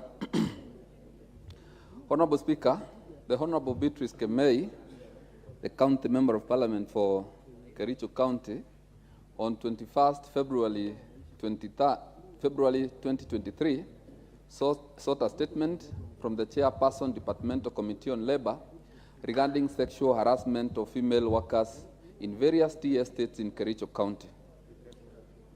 In the statement request, the member stated that female workers in the various tea estates in Kericho County lived... Honorable member, if you could kindly move the motion as it is in the order paper, then proceed to articulate it. Give him a copy. I beg to move that. Can you read all of it, then you got it. Okay. Honorable Speaker, I beg to move that this House adopt the report on the Departmental Committee on Labor on the inquiry regarding sexual harassment of female workers in tea estates in Kericho County, laid on the table of the House on Thursday, 23rd March 2023. Honorable Speaker, the Honorable Beatrice Kemei, Member of Parliament for Kericho County, on 21st February 2023, sought a statement from the Chairperson, Departmental Committee on Labor regarding sexual harassment of female workers in various tea estates in Kericho County. In the statement request, the member stated that the female workers in various tea estates in Kericho County lived and worked in deplorable working conditions and were victims of sexual abuse in the hands of their male bosses. An exposed by BBC Africa documentary by the British broadcasting company BBC entitled Sex for Work, The True Cost of Our Tea was aired on 20th of February 2023, in which two companies, namely James Finlay Kenya and Ekaterra Lipton Teas and Infusions, formerly Unilever, were reported as having witnessed incidences of sexual harassment and exploitation. In addition, several anonymous females featured in the documentary named 4 persons, male persons, 2 in each of the companies, named as the perpetrators of the acts. Following the requests for statement, the committee resolved to conduct an inquiry into the allegations of sexual abuse and table a report in the House with a view to having the report debated, adopted, and recommendations forwarded to the concerned agencies for implementation. This was besides facilitating the issuance of a response by the Cabinet Secretary for Labor and Social Protection for reporting to the House by the chairperson. The decision of the committee to conduct an inquiry into the matter was informed by Standing Order 216(5)(e), which mandates the departmental committees to investigate and inquire into all matters relating to the assigned ministries and departments as they may be deemed necessary and as may be referred to them by the House. So, Madam Speaker, the committee set its terms of reference for the inquiry as follows. 1, to establish if there is concrete information on the allegations of sexual harassment of female workers in the various tea estates in Kericho County.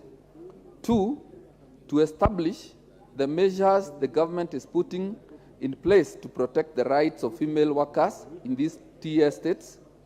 Number 3, to establish the measures the government is putting to place to ensure these tea estates adhere to labor laws and implement policies on sexual harassment, to establish the status of investigations into the heinous act to ensure that culpable perpetrators are brought to book and justice is served.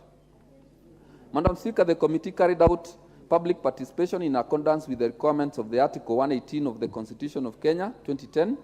The committee identified the following stakeholders whom it requested to make submissions on the matters under inquiry. And these stakeholders were, 1, the County Security Team of Kericho, which included the Directorate of Criminal Investigations, the National Police Service, the National Intelligence Service, the County Commissioner. 2, the National Labor Commissioner Office and State Department for Labor and Skills Development. Number 3, the County Labor Officer, Kericho County. Number 4, the management of James Finlay Kenya Limited. Number 5, the management of Ekaterra Lipton Teas and Infusions. Number 6, the shop stewards at James Finlay Kenya Limited. Number 7, the shop stewards, Ekaterra Lipton Teas Infusions. Number 8, the Assistant General Secretary, Central Organization of Trade Unions, COTU. Number 9, the branch secretaries, Kenya Plantation and Agricultural Workers Union of the counties of Kericho at Bomet. And number 10, Mr. Speaker, the victims of the sexual harassment, if they consented to make their submissions to the committee. Mr. Speaker, the committee conducted public hearings in Kericho County on 3rd and 4th March 2023, during which it held meetings and had submissions from the aforementioned stakeholders. Both oral and written submissions were made to the committee by those who testified. Analyzed the submissions received, the outcome of which informed its findings and recommendations. During the conduct of the inquiry, the committee faced challenges that included the witness who went by the Labor Office to speak in camera to the committee on the allegations declined and referred to their lawyer. The nature of the allegations made it difficult to receive witnesses, information including from the shop stewards and the union. And Mr. Speaker, this is due to the stigmatization that comes with reporting sexual related offenses. Mr. Speaker, the issues of determination, the issue for determination are as per the terms of the reference of the inquiry as set out by the committee based on the evidence on record, which is from the testimonies from the witnesses and the stakeholder. The committee analyzes the testimonies and determines the issue as follows. 1, to establish if there is concrete information on the allegations of sexual harassment of female workers in the various tea estates in Kericho. And Mr. Speaker, from the submissions, the county security team had yet to interrogate the BBC reporter who made the expose. The county security team reported that they had communicated with the DCI headquarters forensic laboratory to obtain the full information of the reporter to facilitate his interrogation. The committee expressed its dissatisfaction with the slow pace this was taking. Number 2, Mr. Speaker, the victims of the sexual harassment cases were not reporting the abuse, and the 2 tea companies reported that they did not have knowledge of the extent of the violations until the expose of the BBC Africa Eye was aired. At the time of the visit by the committee, there were no incidents, reports on the allegations of the sexual harassment with the police on the 4 alleged perpetrators, namely Jeremiah Koskei, Mr. Samuel Ebey, who worked for Ekatera Teas and Infusions, Mr. John Chepochok, and John Asava, who worked at James Finlay, Kenya. Mr. Speaker, James Finlay, Kenya terminated the contract agreement with John Chepochok's company, which is called Silso Holdings. They have also suspended Mr. John Asava. The company has barred Mr. John Chepochok and Mr. John Asava from entering James Finlay, Kenya premises. Ekatera Teas and Infusions reported that they had suspended Mr. Jeremiah Koskei and Mr. Samuel Ebey and barred the 2 named persons from accessing Ekatera Tea and Infusions premises. And this, Mr. Speaker, was to prevent them from interfering with the process of investigations. Mr. Speaker, this is evidence on record that Mr. Sylvia Den, who is the regional managing director, acknowledged that incidences of sexual harassment were happening in Ekatera Lipton Teas and Infusions. However, since taking up the position in 2019, she has put measures and created awareness to mitigate the incidences. The company is working towards a 0% rate of gender-based violence in the tea estates. Further, the company doesn't outsource any labor except the security services. Number 5, Mr. Speaker, the shop stewards at Ekatera Tea and Infusions distinguished between incidences of unwelcome sexual harassment and incidences of sex for work, where the sex for work was sought for opportunities for employment, promotions, lighter duties, being graded, thus increase in pay. However, no written submissions were presented on the specific incidences or names of persons affected.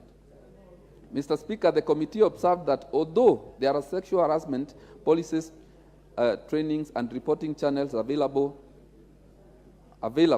reporting was minimum, which makes it difficult to address the incidences. From the foregoing, the committee finds that there is credible evidence on record that there is sexual harassment in some tea estates in Kericho County, and that though there are sexual harassment policies, trainings, and reporting channels available, reporting was very minimum.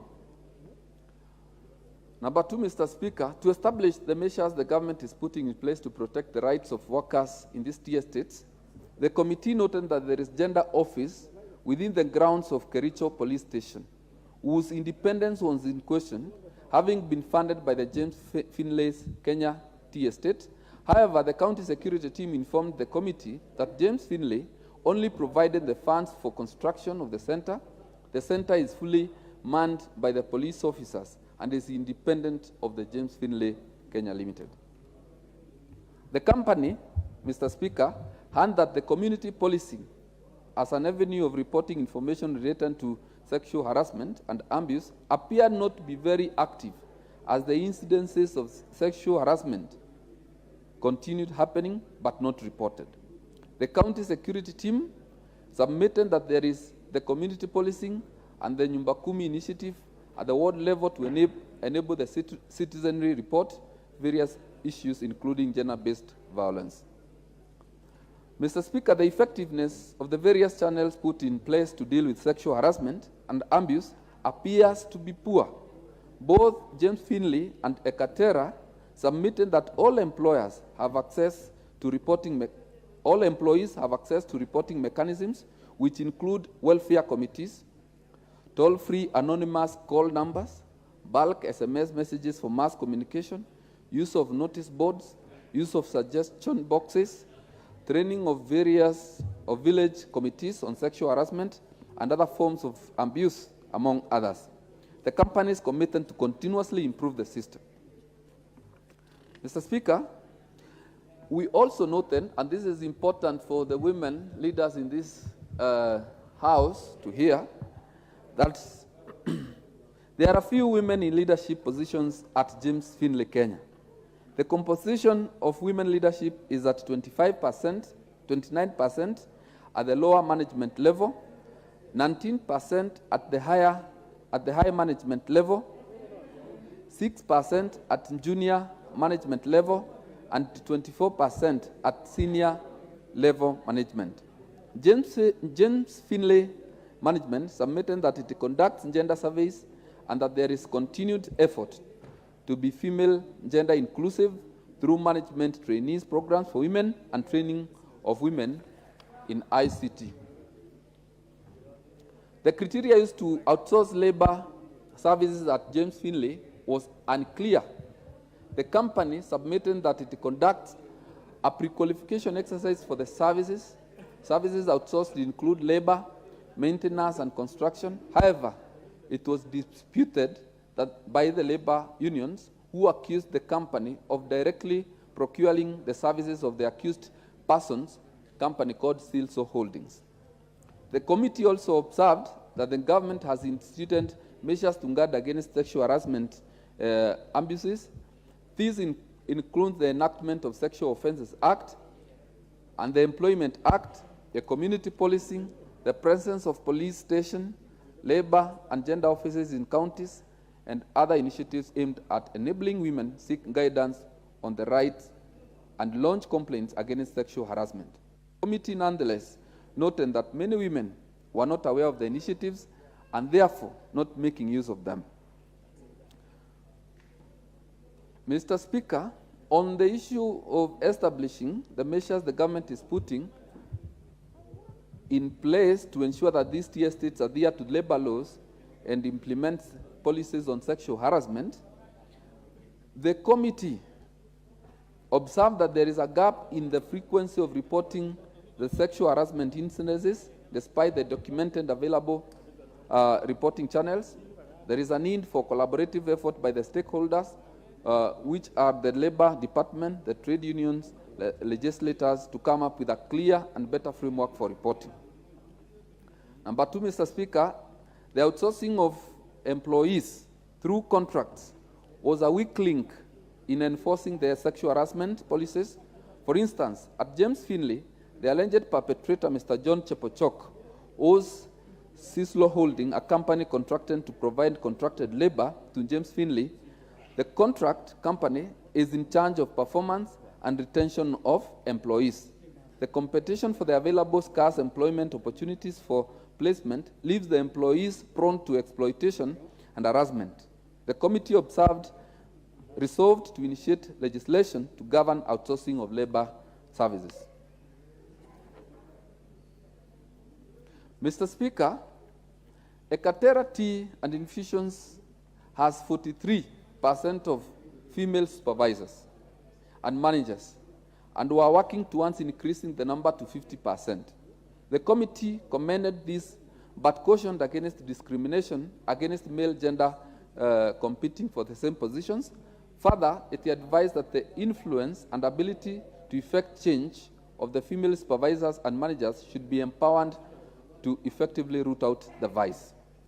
The committee finds that whereas workers acknowledged that there are policies to ensure adherence to labor laws, the same workers cited frustrations in reporting cases since the culprits were never brought to book.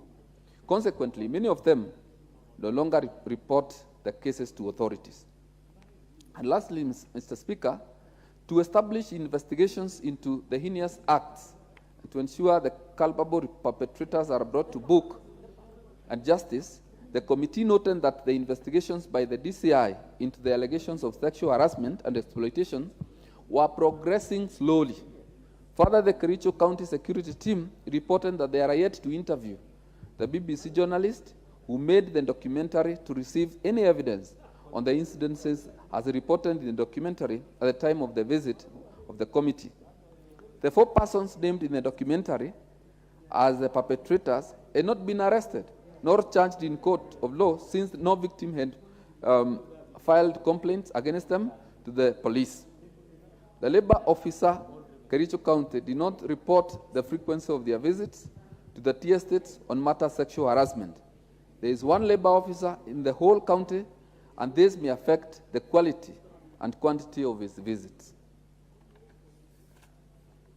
So, Mr. Speaker, based on these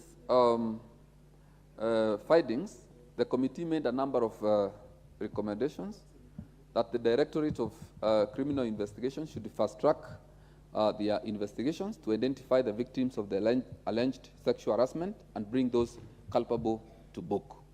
2, Mr. Speaker, the victims of the sexual harassment in the tea estates should report the incidences to the police for investigation and criminal prosecution. 3, Mr. Speaker, the victims of the sexual harassment should report the incidences to the county gender office and the county labor office. So, Mr. Speaker, we have made available the report to members, and I beg now to table the reports of the committee and request the Honorable Kuria Kimani, the member for Molo, to second. I thank you, Mr. Speaker. Thank you very much, Honorable Speaker. I rise to second the report by the Departmental Committee on Labor on an inquiry regarding sexual harassment of female workers in tea estates in Kericho County through a statement sought by the Honorable County Member of Parliament for Kericho County. Proceed. Thank you very much, Honorable Speaker. Honorable Speaker, the Chair for Labor, the Honorable Eric Mushangi, aka Karemba, and I were both students of Kenyatta University, including the Honorable Dean Nyoro, our Chair for Budget, and we've remained quite friends quite some time together. And perhaps that's why he asked me to second this motion, although I'm not a member of this committee. Honorable Speaker, this revelations by this BBC expose is very painful for the millions of workers in this country. It is even more painful that it took a BBC expose for us to know the fates and the suffering of these women in Kericho County. And really thank the Honorable County MP for Kericho for bringing this attention to this House and the Committee on Labor for doing thorough investigation and tabling the report before us. But of course, Honorable Speaker, I note in the report that as you would expect, there is not much evidence that they were able to get, mainly because the victims of sexual harassment were intimidated, they feared for their lives, and therefore no single culprit of this sexual harassment came to testify before the committee. Which begs the question, Mr. Speaker, what is happening in places of work across the Republic? Which begs the question, what is happening to women who work in various institutions in this country? And I dare say, Mr. Speaker, this harassment does not just go for women. We have had cases of also men being sexually harassed at their workplaces, Mr. Speaker, when they are going to work, and even in the normal operations of their businesses, Mr. Speaker. One would wonder whether we are short of laws to protect against sexual harassment in this country? And the answer is no. Article 27 of the Constitution, Honorable Speaker, prohibits any kind of discrimination, including gender, anywhere in this country. Section 23 of the Sexual Offences Act expressly says what sexual harassment is, and unfortunately only sets a penalty of up to 100,000 shillings and an imprisonment of up to 3 years for these particular offences. So perhaps it is high time that this Honourable House reviewed this particular act and reviewed the fine and the imprisonment term or the punishment that should be vetted by these sexual offenders, Honourable Speaker. The Employment Act, Section 6.1, again, talks expressly about how we should relate with each other at our workplaces, Honourable Speaker. But perhaps this sexual harassment does not just happen. It's not just happening in Kericho. Our police stations have become another place for sexual harassment. And most of the police stations that you'll find in this country, Mr. Speaker, do not have separate cells for men and for women. And most importantly, very few of them have separate cells for children. And even the ones that have separate cells for children offenders, they do not separate between the boys and the girls.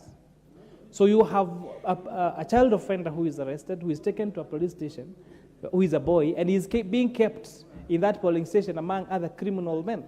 And by morning, Mr. Speaker, a lot has happened to that, to those young offenders, Mr. Speaker. So I think it is a high time that our executive and especially our our Ministry of Interior rethinks about how our police cells are being made, so that we make sure even if these people are offenders, they still have their rights. And we should still protect them from harassment in those particular cells. So I really hope that we are going to have those cells clearly defined. This is for men, this is for women, and most importantly, for the young offenders, to make sure there are those cells for the young boys and the young girls, Mr. Speaker. This morning, when I was preparing to second this motion, I talked to one Corporal Beth Kamau, a police officer in charge of gender at Elbagon Police Station. And Mr. Speaker, I was surprised to note that 75% of all cases registered in that Elbagon Police Station. And she was saying that this is actually the statistics for police stations across the country, because they have a group where they shared all those reports with other gender officers. So 70% of all cases reported in police stations in this country relates to gender-based violence. Mr. Speaker, in the mornings when I'm coming to work, I like to listen to Classic 105. And some of those debates on Classic by Maina and Kingangi sometimes are very controversial. And Mr. Speaker, I get very surprised when I hear stories of men and women talking about being beaten like it is the order of the day. Talking about women who are battered to near death. And they say, what do I do, Maina? Where do I go, Maina? And these cases go on and on. A few months ago, there was a debate about now men who are being clobbered by their wives. Even one saying that he lost his eye. Another one says he was still limping. And we have the way the discussion goes is that it's so casual because it is the order of the day. And this is really to urge Kenyans, and especially even those in abusive marriages, that when it comes to that violence, when your wife or your husband is beating you up, you are a potential to death any minute. You are a candidate of death any minute. Because sometimes, I remember, Honorable Speaker, there was a case in high school of a case in, I think it was Nyahururu, where when the husband went to hit the wife ran out, and the only thing that she saw that was near that she could protect her from being hit was an axe. And so when now she was trying now to defend herself with an axe, their small around 1.5-year-old baby woke up. And now when he came to the sitting room, and now the husband was trying to take away the axe from the woman, the axe actually fell on that boy, and that boy died. And that guy ended up being imprisoned in Nakuru, and then I think he's still serving his term for murdering his son. I'm sure he didn't intend to kill the son. But when now we resort to violence, instead of sitting down as adults and having a conversation about the issues that are affecting us, then know that death becomes ultimate, and perhaps you might even find yourself as a candidate for murder. So it's really to encourage all of us, especially in marriage institutions, that let us resolve to dialogue, and let us not normalize abuse, physical abuse, as if it's the order of the day. And even when our friends come to us and tell us that they have been beaten up, let us offer solid and sound advice. For example, being firm and saying, you cannot hit me again, you should never hit me, including, if possible, going to record a settlement at a police station.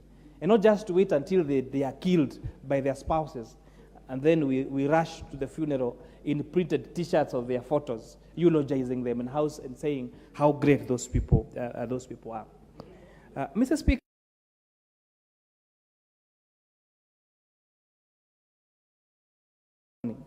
was the issue of irid or teen pregnancies. That again, the cases that she has to deal with every day is like, she was saying, like, currently she's investigating 13 cases of pregnancies in just 3 schools. 3 schools, 13 cases of teen pregnancies. And who are the ones responsible? Grown adults. And perhaps I'm wondering, what is this that men see in small children that they don't see in adult women? What is this? I think perhaps the Q in LGBTQ, that queer thing, is how you look at a child and think about having sexual intercourse with them. I think men, we should stand up. We should be the one protecting our children.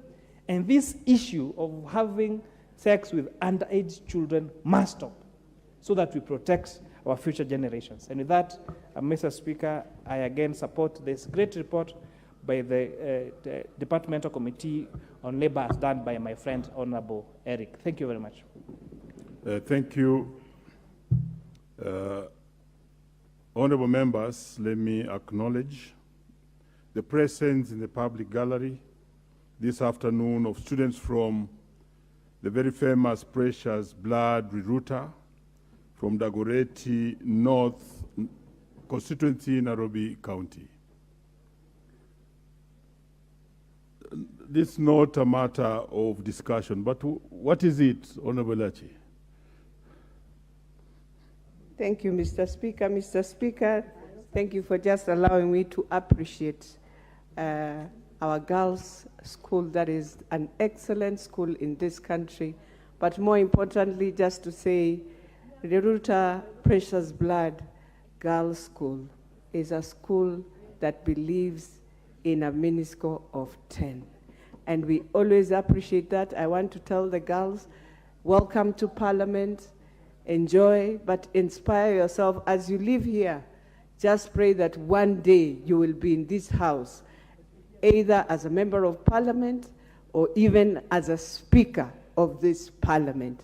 So enjoy yourselves, and more importantly, remember always what we say: read your books, read that storybook that you always sustain as the culture of Precious Blood. Thank you, Mr. Speaker. Honorable member, that is not a matter that requires discussion. And allow me and allow the House to proceed unless there's a very special point of order. But I think we don't need to go that direction. Let me first announce that at exactly 5, I'll be calling upon the Honorable Member for Butere, Tindi Mwale, to actually, as the Speaker had directed earlier, to move a motion of adjournment on a matter of urgent national importance to discuss the mysterious disease outbreaks in schools in the country.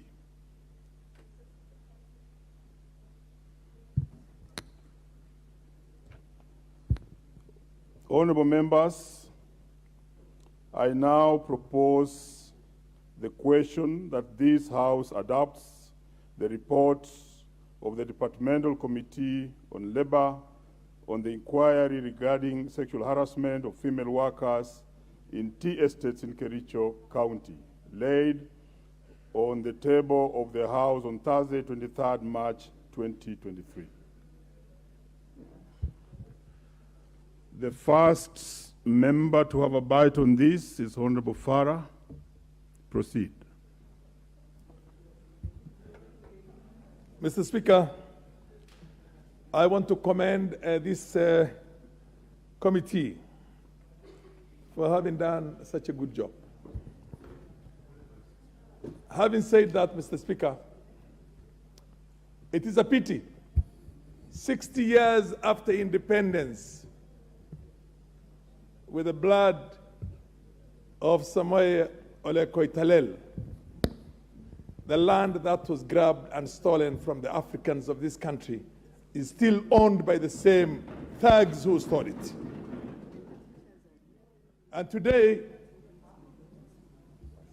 the poverty-stricken sons and grandsons and granddaughters of the same people who fought for this country are begging those multinationals to give them jobs that pay menial amounts of money, and in the process, those girls are being raped.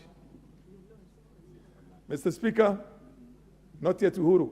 Anybody who thinks that we got independence, we never got independence. Our independence is just symbolic.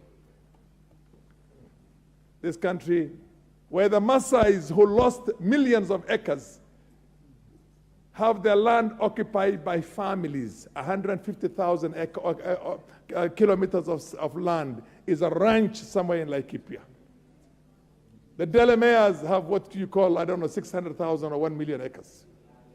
Everybody else has those millions, and the poor guys are grazing their cows in our towns and in our cities because they don't have any place to graze them.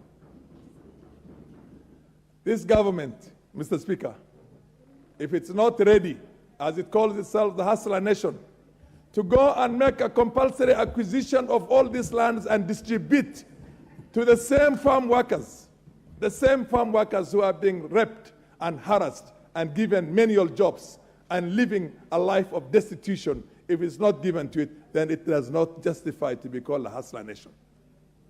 Mr. Speaker, if somebody comes to this country and says that he's going to have a new land policy, which is going to reward the Mau Mau children and grandchildren and great-grandchildren, the people who died for us, what does Dedan Kimathi have in the form of a land today? Everything is owned by the collaborators. And a house like this and the subsequent governments have been sanitizing that. Today, we are talking about companies that own 200,000 acres of tea farms. And we are begging them not to rape our girls who are earning 10,000, 15,000, 20,000. And the land belonged to their own ancestors who fought. Otherwise, you would all be slaves in somewhere in Mississippi and California and God knows where, if it is not for those Maasais and those Kalenjins who fought those days and made sure that those people do not make any inroads into this country. And the same slave owners, same imperialists who did what they did to us, still own the land the way they want it. And the whole games, they have what you call everywhere. Look at the ranches and the way they run them in there, in the form of families, when the indigenous owners of this land are not there anymore. I know if a Mugabe comes into this country and asks Kenyans to support him, Del Monte, look at it. 990-something thousand acres, what do you call years? What kind of a lease is called 990-something? Who made the laws? Who was consulted? Were we consulted as Africans when they were legislating on our lands? They came and colonized us. They held us against our wish and our will. And then they own the land, the prime land right now. And the only Africans who are very happy are those ones who had access to government those days and were given millions of acres, and they are going to protect them because they are exactly like them. They are exactly like them. These families, African families who are holding millions of acres, that land must be reclaimed and redistributed to the real sons and daughters of this land who fought for the future of this, who fought for the independence we enjoy, who fought the fact that we are not slaves, we are not taken as slaves or whatever it is, to Carolinas and the West Indies and South America, God knows what. Mr. Speaker, It is a pity. And I think that earlier this House, listen to me, members of Parliament, I just don't want you to applaud. I want you to make the right legislative decisions to reclaim all those lands and ask them to pay us compensation for all the exploitation they have been doing for the last 100 years. They exploited. They don't have to be paid for it. They don't have to be paid for it. And the African landowners who inherited the whites and are masters right now, owning millions of acres, must redistribute that land to the people whose fathers and grandfathers and great-grandfathers fought for this land's change. Mr. Speaker, we need to have a country in which, as a legislature, we want.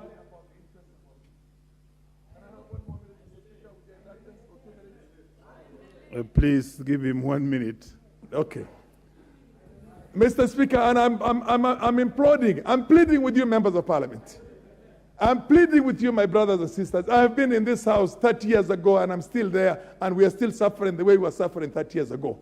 Some of these are historical injustices. That's why nobody wants to see the Ndungu Commission, what they call, implemented. Nobody wants to see the TJRC report implemented. Nobody wants. Some Africans go there, make a deal with the whites out there, and the rest of us, the 50 million today. Before we were only 7 million, 8 million. Today we're 50 million. The 50 million are basically paupers, and we only have 50 billionaires in this country who are Africans, or who have stolen from us. So what we need to do as a House, somebody must bring a bill that says that there has to be a compulsory acquisition to have a new land policy for this country to reward the landless who cannot even get a 6x5 where they can be used for a grave for themselves.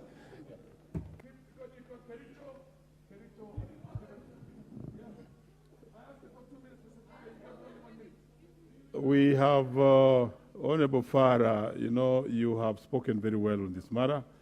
And we added you 1 minute. Please allow the other members also to speak on this, so that, okay, because of public demand, we add you 1 more minute, please.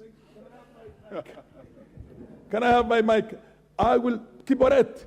I will be impressed with the fact that you are applauding what I'm saying if you tomorrow come to my office and we decide making a bill that is going to make a compulsory acquisition of that land to be redistributed to the landless people. And if you're not alone, I want us all, this house has got to change the future of this country. Point of order? Okay. You may take your seat. Yes. Point of order, Honorable Millie. Thank you, Mr. Speaker, for giving me this opportunity. And Mr. Speaker, very respectfully, because I don't want to interfere with my senior, he came to Parliament before me, and I've been fairly patient.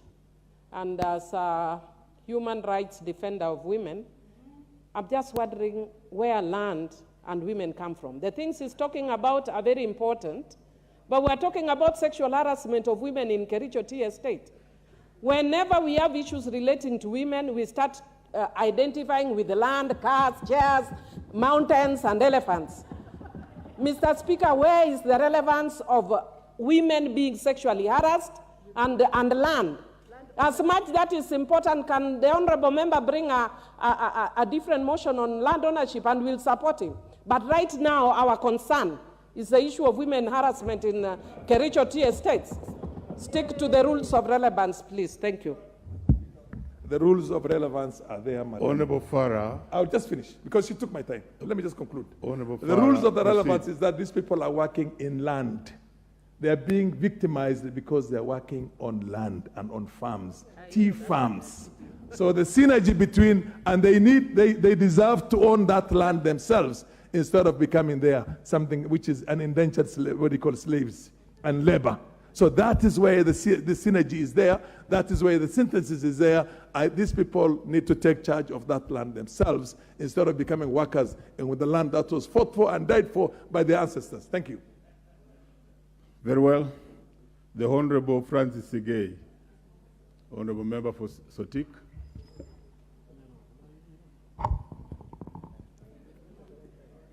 Mr. Speaker, thank you for giving me this opportunity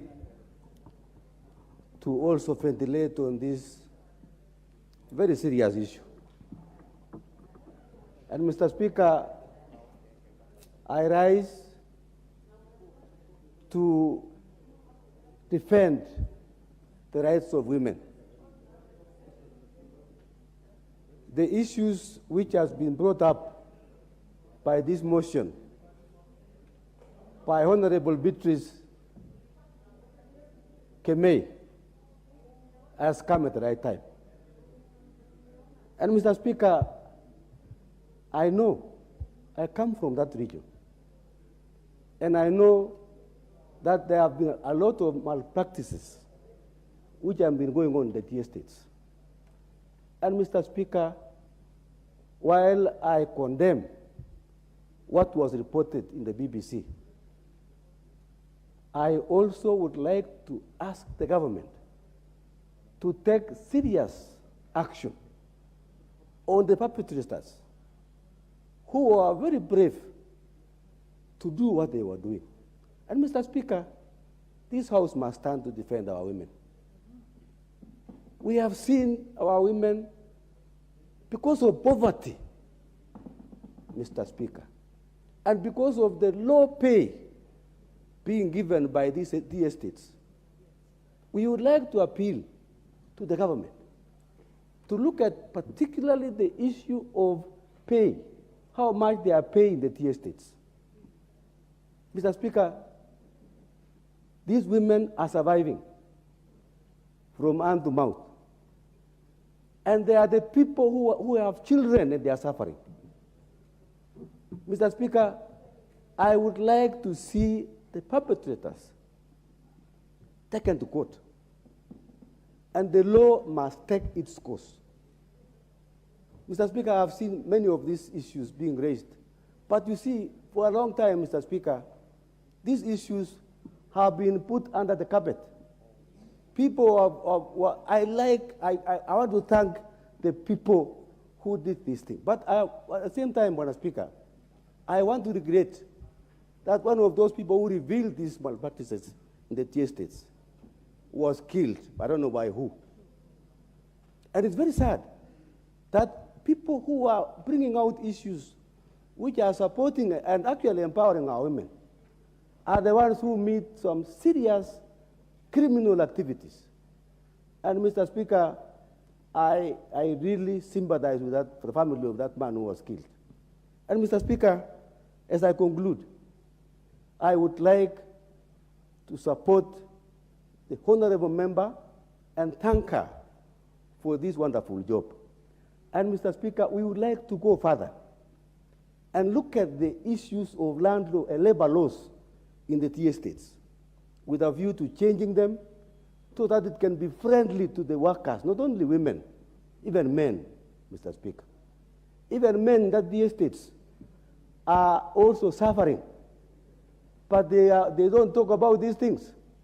So we would like Honorable Beatrice to go further and propose some legislation which can be able to protect our people in Kericho. I'm happy that at last this Honorable MP, our good lady from Kericho, was able to bring this issue up. And I support her fully.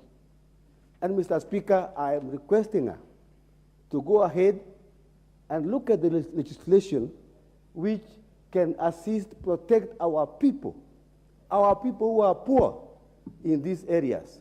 And Mr. Speaker, I would like particularly to ask the honorable member to look at the issue of pay. What are they being paid?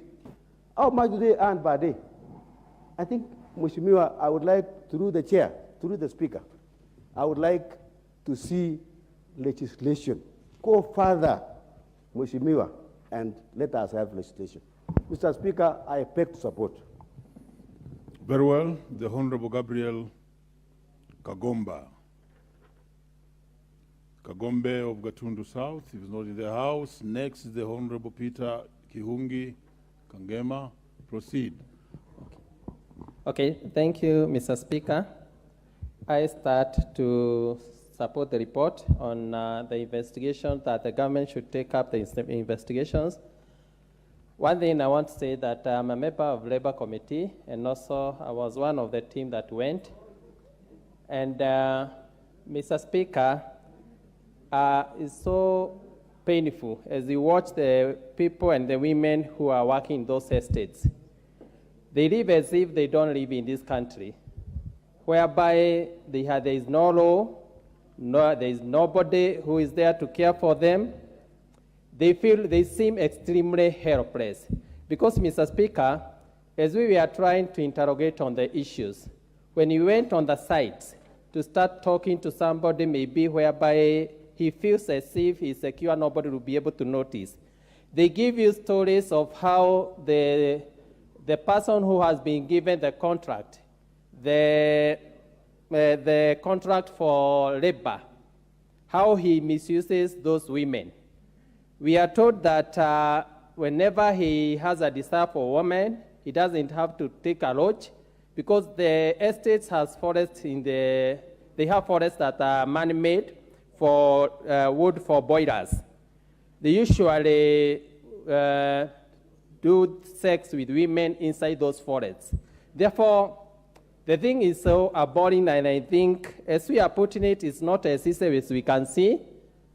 I wish those estates as they are, we were told it's only maybe that the new government has come.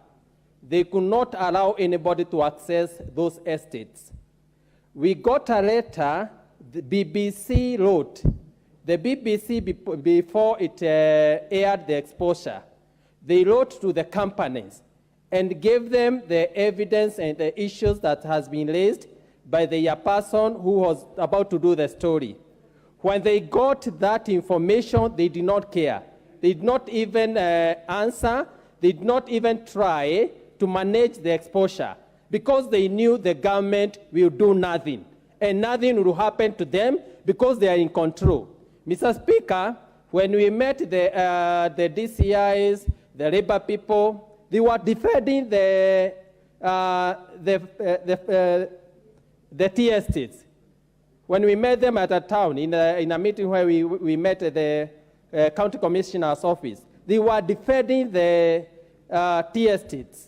Therefore, I wonder where these people can report their cases, because the administrations, the people who are supposed to represent them, they are the people who we are defending, saying that these are things which are there to fight the tea estates.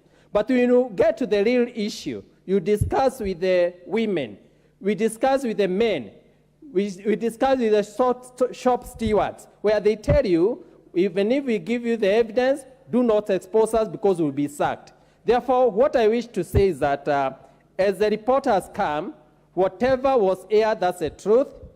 That guy called Bochek, whatever, is a guy who was an employee. He used to practice sexual harassment to women. He was later given the contract now to be the person who was outsourcing the labor for those companies. Therefore, he continued. And I want to prove that guy is still working there.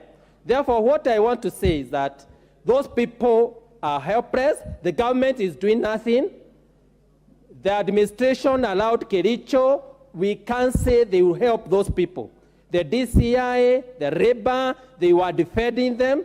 They were saying that those are people who want to fight the companies. Those are wars between the companies. Therefore, what I want to say is that let's trust the government that it will act on this issue. But I want to say that those people who are working in tea estates, they are extremely helpless. Furthermore, they don't feel the presence of government. They just feel in another country, which is Kenya, where there is no law. There are people who are governed by the estate and the managers who do whatever they want because they control the government. Therefore, Mr. Speaker, I wish the government should take up this issue. Should take up this issue seriously and help our people in those tea estates. Thank you, Mr. Speaker.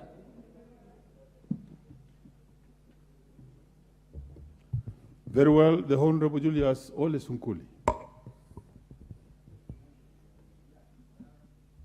Mr. Speaker, thank you very much for this opportunity.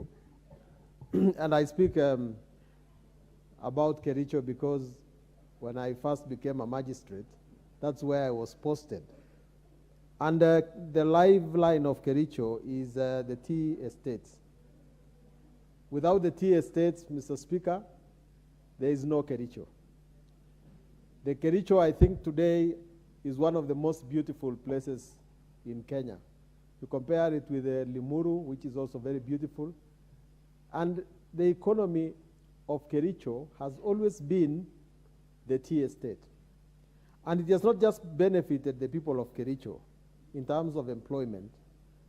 Many people in the South Rift seek employment in Kericho.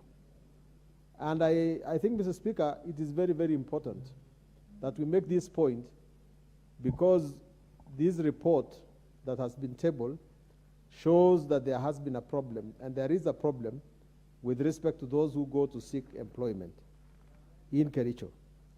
And I want to urge the people, the management of the estates in Kericho, whether they be James Finlay, George Williamson, or the successor of Unilever, all those big estates, I want to beg them to take responsibility over these issues.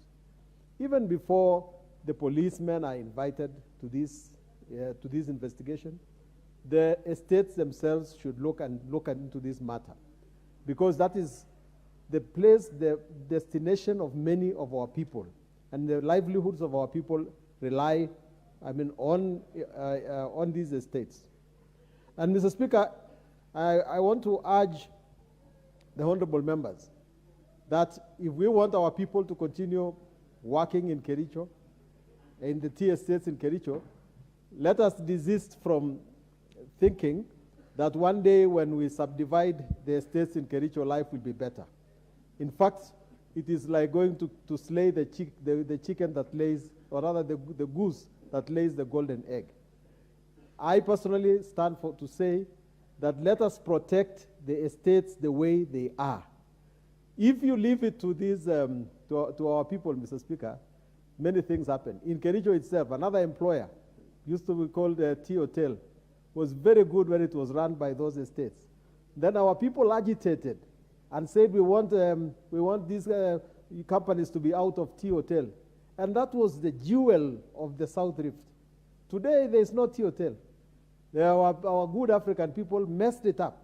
If you open up this idea that we want to remove these estates and give it to Africans, they'll go and make them small, tiny things, and you will not even be discussing about this today. I know that there is a problem. And the problem sometimes is foreigners. Whether you are talking about the British people from who ran James Finlay or George Williamson or Unilever, they acquire some habits that are a little bit colonial. And that is what we should attack. We must tell them that this is a free country. It happens in our own Transmara sugar company. You cannot even enter